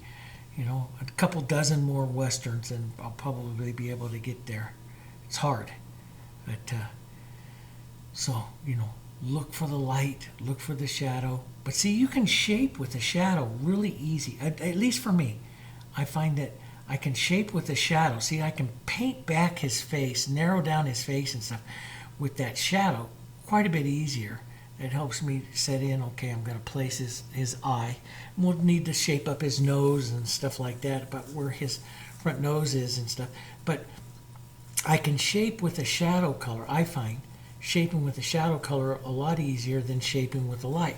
So I tend to overpaint the lights and then shape it with the shadow color here. So like I'll put too much, into the front nose, stuff like that, and then you can shape into that with some shadow and stuff to push it down, narrow it down, and put in some of the side plane and stuff like that. So taking off some of that light. See, it just works really easy to help shape up. So now you can see, and see where on the front of his nose I used the dark to shape that up. So how light was that front of his face, and look how dark it is now. So I tend to draw with darks and then add lights, add too much light, and then basically take back out with darks. That's how I like to do it. Other people will be a little bit different, but acrylics are much different than when you're painting with oils, because acrylics dry darker, and that's one of the things that you kind of you have to think of in your process. So here I'm just kind of sketching in another cow. So we'll just draw in another cow. And after you've painted as many cows as I have done with you guys in this year, we've done several westerns, lots of cows. You see, we get lots and lots. It gets a little bit easier. This one I wanted, though, a little bit dark. In the reference photo that I was using, that I didn't even copy it, probably anything out of it, but there were quite a few of the longhorns, dark longhorns, black and white longhorns, and so I thought, maybe a dark one with some purples and some, get some blues into it and stuff would really be nice, I think, as a nice cover. And along that, look at the cow, which I was working on just a few seconds ago. See the blue onto the side, on the left side, down low into that shadow. That's that sky color. Don't forget to add your blues. Blues are so important into some of these to help those colors and stuff. So, but I do a little bit of shaping, and so I'll put on like too much light, and then I'll paint it back down with some darks, and That's what really works with me. Working it like that, sketching kind of technique, especially towards the front ones. We just get real sketchy. So onto the rider in the back here, and I think I did this shoulder and his arm here probably about 5 or 6 times, trying to get the best type of calligraphy with it. But I always start with a shadow, and then I will put in some light and stuff like that, and then recorrect the light. That's how I like to kind of do it when I'm doing a sketching type of technique like this. So, and again, this is my larger fusion filbert, just kind of sketching a little bit with that dark, finding the areas of his jacket that I might want to bring out, and here on the hat, which I put in earlier, and then the atmospheric blue wiped it out, so I'll come back in and add that back in again. Some of you that have been following me on Westerns, and some of the challenges and stuff we did together, I always told you to take that plastic and make yourself a nice tracing of the plastic that you can set over it and check if you, especially you younger painters that don't have as much drawing skill yet, that you can use that plastic and that acetate to really help you understand the shapes and forms. And so this would be like with this rider and stuff, this would be one area that would be kind of nice to be able to have that. So you just saw me pull right down right through his arm and stuff, and so I'll do that several times. Sometimes when I'm looking for movement, how I want to paint a particular area, get the colors, the strokes and stuff in there. So I won't avoid the arm. I'll go right through the arm because I realize where that arm is, and I'll put that arm back on. But I don't want to disrupt the strokes by doing a start to stop right through the arm, because that wouldn't happen. So, and look at the amount of color and stuff that I put on. More than anything else, guys, I think this is what you need to see, is just to watch me paint here like this, and how many times am I changing color and putting these colors on, trying all these different things, see? And so here I'm putting in more blue into the jacket, a little bit more than what I ended up at the end, but I feel like kind of need it, and I'm kind of finding my way through it and stuff. And he's a little stiff and everything like that, but see, I'm not worried about conformation now as much as I am color, shape and form of color. Trying to get my lights and darks and my modeling, my different types of color in more than anything else. And then I'll work on the shape and stuff a little bit more once I get some of the colors on. Color to me is hugely important, and what I like to concentrate on. So we'll do that. And we jump forward here, a good probably 10-15 minutes of painting, and still I'm not completely satisfied with his shape and stuff. There's something important why I wanted to show this is, see the back edge of his left, where it's looking at the left side of him, the shadow side, how I blurred it off. I even took some of the bluff color there and kind of blurred it off. And I found that helped. So it didn't, because that's going to be a receding line of him as well, and that helped quite a bit. But he was really kind of a process for me until I really got him the way I wanted. His hat and all those areas are too dark. And I changed his conformation, his drawing on him several times. So the final one I'm very happy with, but it took me a while to get there on him. I liked him in the drawing, but then when I started to get into the painting, I changed him up a little bit. And so I'll include all of that. Part of that I changed was his jacket just kept going too low down over his pants area there, so you couldn't get that in there. So I figured, move on and let's do a little sketching very impressionistic idea of where the saddle blanket is, where the saddle's going to be, and very impressionistic of like the saddle horn and everything. We'll just, you know, get an idea of it, and again, just, you know, people will be able to visualize it if I don't bring it out too much, you know. So, but get an edge of the blanket and then just break it up a bit. You know, use your brush. You can use your finger, paper towel, whatever it is. Break it up a bit so it's not completely perfect, and soften some of that out. And, you know, that gives you room for drawing more. If you build too much of an edge, then your drawing your drawing won't be able to develop as much. But see that's what I'm looking for, those models of color. That's really is the ticket. See all the I don't like a solid color in an area, so I'll paint through it several times with slightly different colors to get some of that interest. So that's one of the things at this time that's bothered me about his jacket. I lost some of those colors, and I'll be ending up going back and adding some of those violets, maybe little touches of green and stuff like that to bring it back in. And I find if I'm fighting something, I'll move on, and I'll come back and fight some more with it later. But I'll move on and keep going and developing the rest of the painting until I start to get something I like, and it'll start happening. But you just keep moving on. You don't get frustrated. You just keep moving on, and just keep moving and keep moving.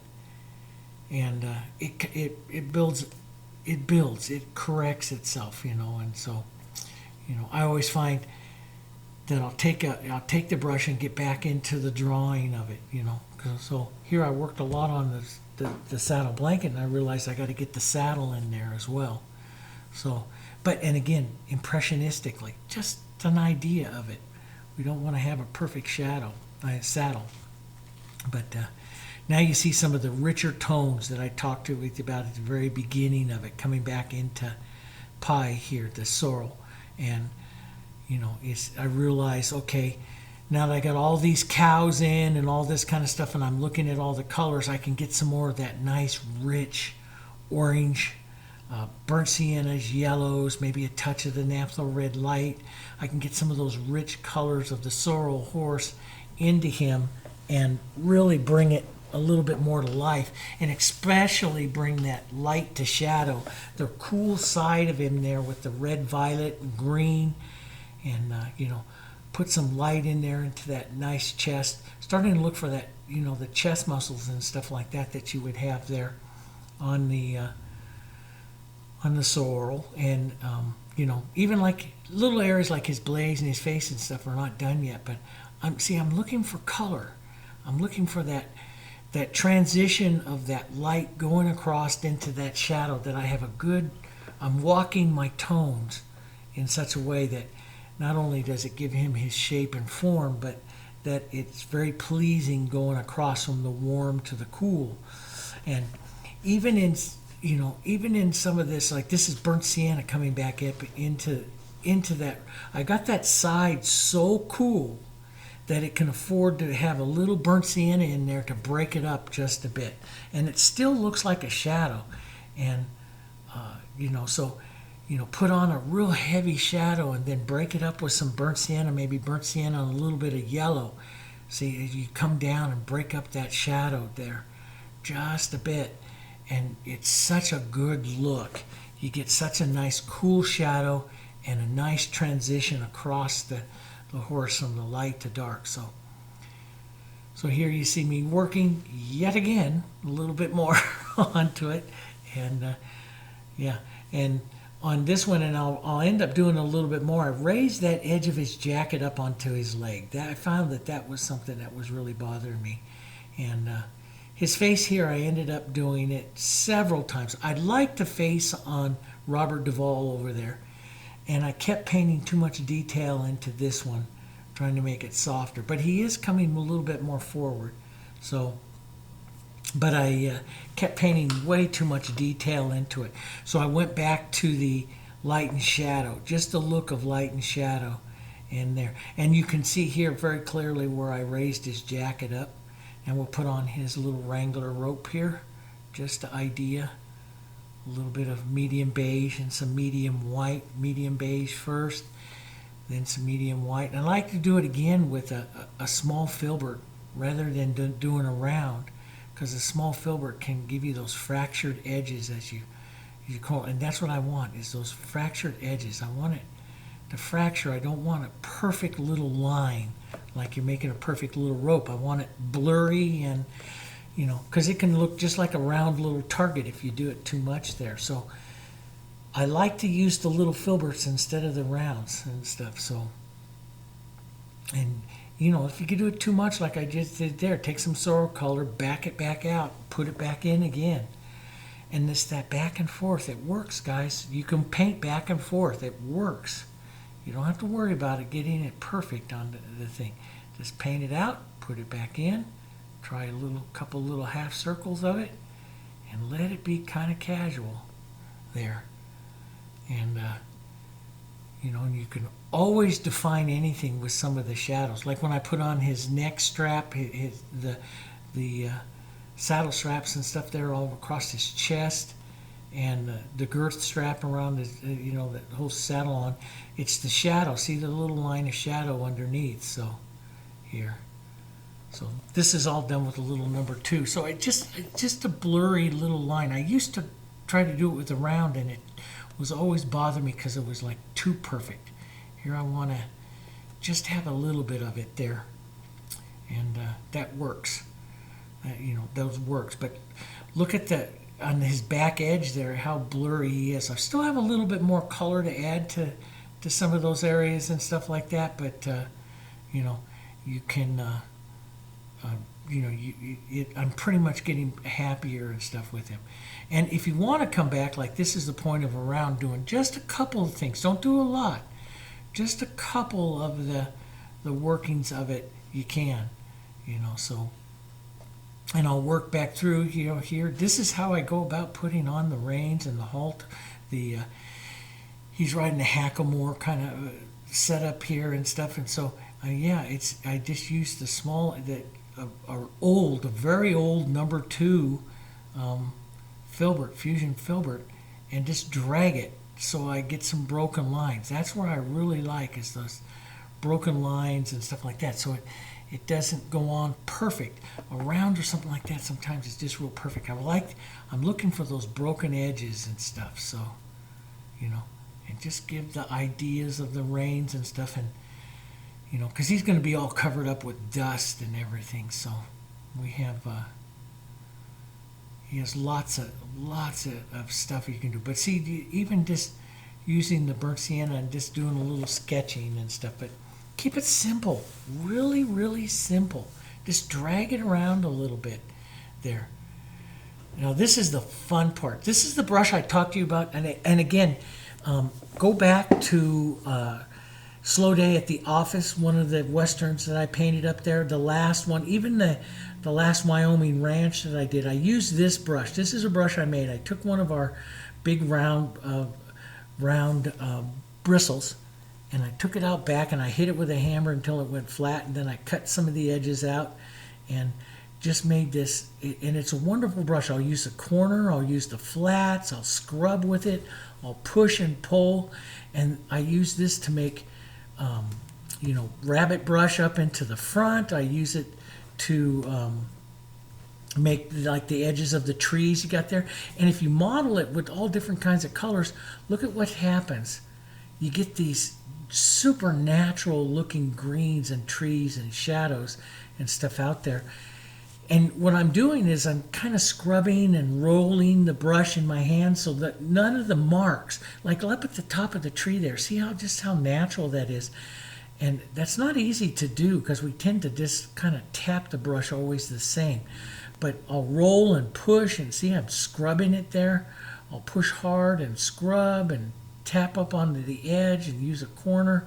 And this gives you all kinds of nice variations. You could put more into the trees, but I don't want to get too much. I want to keep them in the mid-plane areas and stuff. But I love this brush for doing a lot of things in the painting because it just puts on such a uncontrolled edge. You can just push it around and the edge is not perfect. Here I added just a touch of the blue to get a bit more atmospheric right around, right around pie and the rider and stuff like that. I'll need a little bit more in that center area of the tree. It's a little bit too soft, but it's a great brush, and that's what a lot of the masters did is they made their own brushes, see, and they made their brushes to do what they want to do. And this brush, I just love this brush. I've had it. I made it about 4 years ago, and it's done just dozens and dozens of paintings for me. And it really works. Sometimes I'll leave a little bit of paint in it so it gets really stiff, and then sometimes I'll leave it soft. And you can, with the Heritage, you can let it dry, paint dry in it to stiffen it up, and then take it out later with hand sanitizer like I showed you in several videos. Because the hand sanitizer is a natural solvent. As long as it has at least 60% isopropyl alcohol, it's a natural solvent for the acrylics. So it can take out those acrylics pretty darn easy there.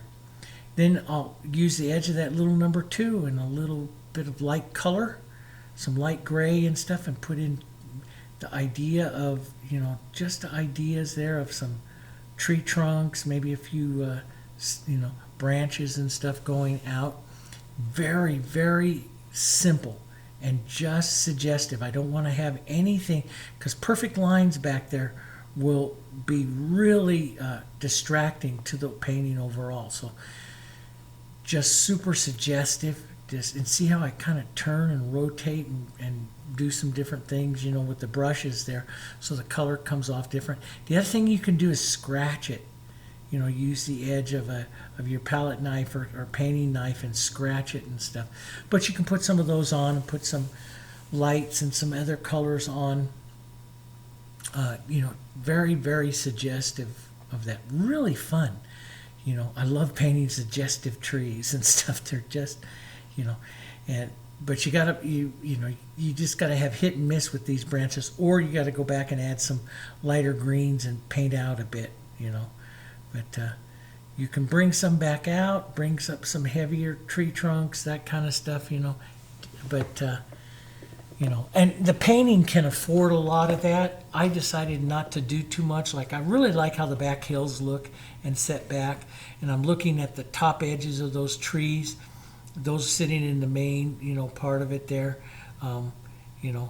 But, coming back with some light color just to bring in the front. You can set up the light source if you want, bring in the front of the trees here, and again, I'll keep some of it a little bit soft here, and hit and miss around some of your trunks and your branches and stuff like that. Just help set some of those trees in. But light, and just the corners, corners of your brushes, just little touches, And I like to do this too. Sometimes those nice, like I took a little bit of the burnt sienna and the yellows in the brush and just pulled a couple of like real quick horizontals through there. And sometimes when you're doing trees, they can look like little puffy cotton ball kinds of stuff because we paint them too much. And sometimes that burnt sienna green pulled horizontal blurs it out a little bit and just adds a natural look to it that works pretty well. So I'll do that sometimes. I'll pull into the full body of the tree, I'll pull some horizontals. And that just kind of pushes back some areas and adds a little bit more interest to it. Not always, but it's just kind of fun. It's just kind of fun adding some of that. And you can add as much as you want. And even though I was going to cover some of this back up with some, some of the dust that we're gonna have so much fun with dust. But even though I was going to cover some of it back up, I decided to put a little bit of a tree back through here, and that also by putting that tree back up on the right and back up on the left, that actually adds more depth into the, you see where that light spot is on that plateau and stuff into the back there in the lighter green. That's pulling your eye further back into the painting. The trees here will kind of stop the sideways movement of your eye, so your eye will stop moving side to side and will go back into the painting. So your eye is going to track to the, what I was hoping, that your eye is going to track up towards that front longhorn and then go right up between the two riders right out to the back there. So yeah, and that will add more interest to it. It's one of the things I look for, is that visual journey. And if you don't quite have it, we just add a little more color back up there and pull the eye back up in there. A little brighter color, a little more color to play against the atmospheric of the hills and stuff back there, and so that's just a decision that you had there. Sometimes I get a little bit too light, and you go, you breathe a little deep, but then you just start manipulating it around, start pushing it and dragging it around. You can always use a paper towel or anything to take some of it down, but try. You can paint through it to soften it back down. Any kind of that burnt sienna green is just great to soften it back down and give that natural look to it. See, it just looks like grasses and stuff like that back there. Oh, just fun stuff, right? It's just fun stuff. I just like to just add to it like that. And try, and always remember what I've told you in so many landscapes, and it's one of the things that got me, those strong verticals and horizontals. So here I put in a nice strong yellow horizontal, and then you saw me just do some little manipulating of the yellow verticals, just small little verticals, but the power goes to the horizontal so that I get that linear perspective there. That is so important here. But a little bit of the verticals to break it so it's not there, but you got to leave some of that horizontal because that creates the perspective of your background back there. See, and just drag that. See how I push that brush and just drag it here. It just gives, I just love the fusion brushes for that. It just always works. It just works. It just sets that up, and it just helps with that perspective, linear perspective. That's how you add the depth to it. That, and we can soften everything out with dust, which is really great. But see, and the yellows, burnt siennas, greens, light greens, yellow greens. Get some of those colors. Pull some of the burnt sienna, the mesa colors down and stuff like that down into it. And I was thinking back and forth right now, do I need to add a little bit more to that mesa and bring it out? And I decided not to, just because I love the way the cows looked, and anything more I did in that back would probably disrupt the cows a little bit. I really like the cows coming forward and stuff, so I decided not to, but you certainly could. That was a judgment call that I made.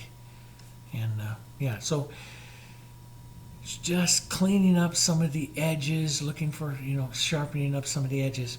But it's a real fun painting, and then we'll do some dust and stuff around it, and some more darks and more grasses and stuff up front, and paint. See the glob of paint? This is how I love to paint up in the front of the painting. I put down just a gob of paint and just drag it around. Push it, drag it around, and I build that over and over and over again. Like I'll do one color and it's too much. Like I always say, I paint too much. And yeah, in your mouth it works for holding a brush too. But I paint too much, and then I turn and I build it. And build it, and add more color into it, and thick color. See, I'm just building just tons of medium beige there, right up into the front. And then I'll lighten with a little yellow, a little bit of medium white, drag that around, and try not to move your brush too much in the same direction. See all the different marks? Make marks in different angles to chisel, the flat, drag it, scumble it around. That is where you get all your interest and stuff that you're going to have there, and build paint and build paint. And sometimes I do this, you see me do it with a real big brush, and then sometimes I'll use like this number 8 and just, yeah, it's a lot more work, but it gives you a lot of coloring here. So here's some burnt sienna and green, and look at those colors going in. See? So sometimes I'll be heavier in burnt sienna, sometimes green, and I'll just work those colors. Thick paint. You've got time. This is wet into wet, okay, and it's going to stay wet because I've got so much thick color.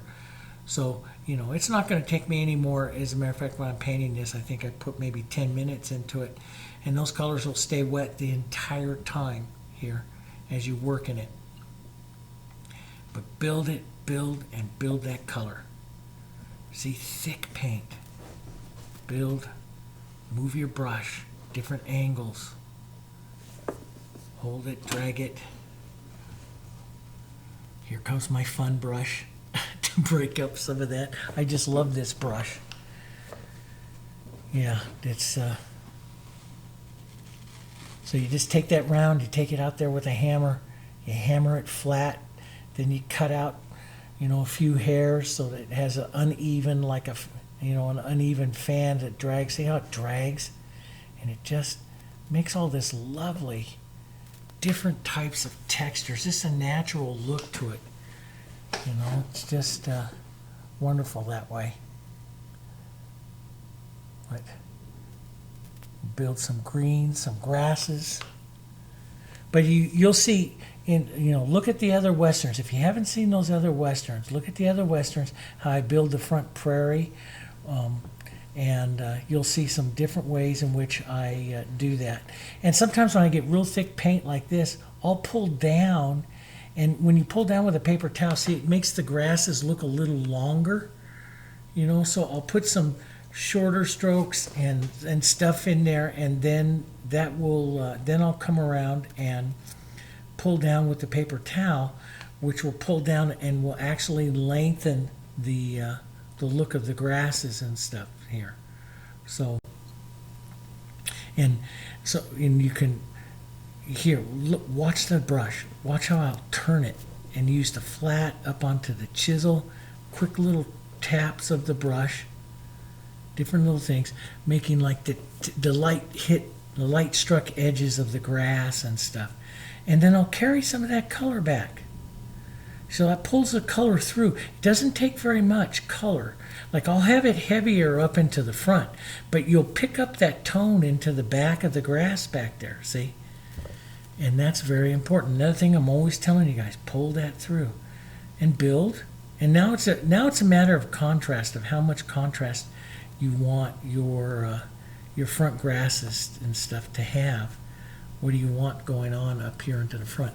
And like I say, those other videos, I show you all different kinds of ways to paint front grasses and get some of that interest and stuff like that as well. You know, I just love this brush for doing all kinds of stuff. Sometimes I load really, really thick paint. Here I'm pulling down, see the length. See how it makes the longer grasses. But use really thick paint and put it on there and then pull down, and it just smears down a bit, you know. Grab some of your dirt colors, put in some nice horizontals again.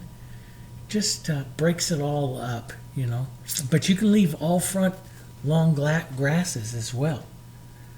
That works as well. But I do like to break it up sometimes. And you know, with something like this, you can paint a few little rocks and stuff in the front if you want. And I decided not to, because I was just going to do so much of the dust and stuff.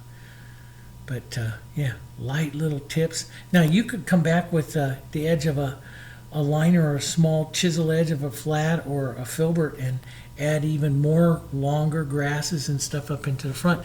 But I do so love the alla prima, which stays away from the small, you know, detail riggers and liner brushes. And so I do like the powerful strokes of alla prima. That's and what a lot of my customers and consignment artists and stuff like. So I tend to stay with the powerful of the stroke. But if you like that type of work, you can do that as well. But Yeah, it's just work. Now, here comes some dust. So the dust is a variation of medium beige, blues, both your blues, mostly the sapphire, but you get some of that nice sky blue color there. And then we're going to use variations of medium white to white. And you know, before I've put some of it on light extender.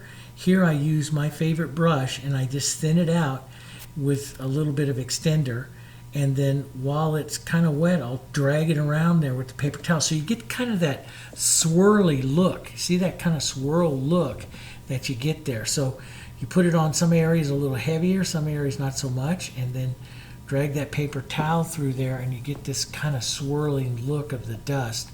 And yeah, and I'll build this dust. I'll move it around the painting, in and around, and push some of the back legs back and stuff. So, you know, scrub it around, light areas, heavy areas, and then the paper towel just kind of smears it around. So the extender, I'm using extender because the extender is kind of slippery. And you know, I've done dust many different ways. I've put it on where I've used the extender over the surface, and it tends to bleed out a little bit. I really enjoyed this way here, where it will stick where I want, but it's kind of slippery because of the extender that's mixed into it to help its transparency. And so it just slides around really easy, and I can manipulate it. So I like this way a little bit better. And see, I just drag that through just a bit. And you get that swirling, the highs and lows and the swirling of it. It's really nice. And you know, if you're really afraid of it, thin it out quite a bit with extender and do it 2 or 3 times. The other thing that I've told you before when we've done it, and those of you that painted the moose study with me up from Alaska, we in the mountains and stuff, we did those clouds coming down over the mountains, and there I said you could always give the whole painting a coat of glazing medium, which protects it, and then start your dust. And if you don't like it, it wipes off really, really easy. But building it up just adds a lot, and it adds a lot of interest to it. Works really well. See, you can come back and just with that brush and just hit little areas and swirl it around a little bit more. It gives you nice highs and lows of the dust, see, which I like. There are just little highs and lows of it working through there as it swirls around.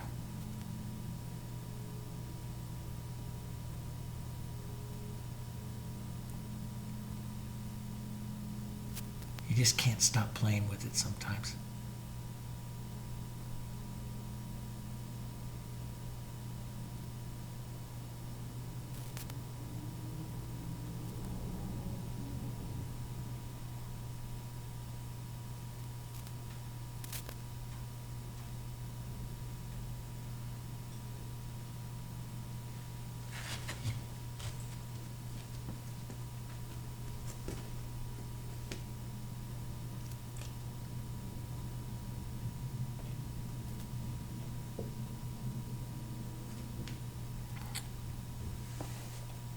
Fun stuff. It's just fun stuff, and you can see it's just building, building, building.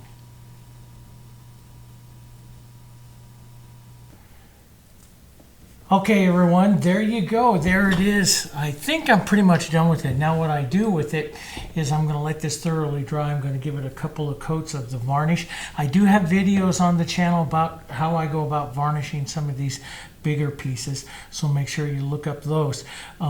And then I'll take a look at it to see if I want to put in any more dust or any more stuff up into the front. I really want to keep it focused mainly in. I like the dust pulling in. I like this reaction of this cow and this cowboy back there, and even Robert Duvall back there looks pretty good, I think.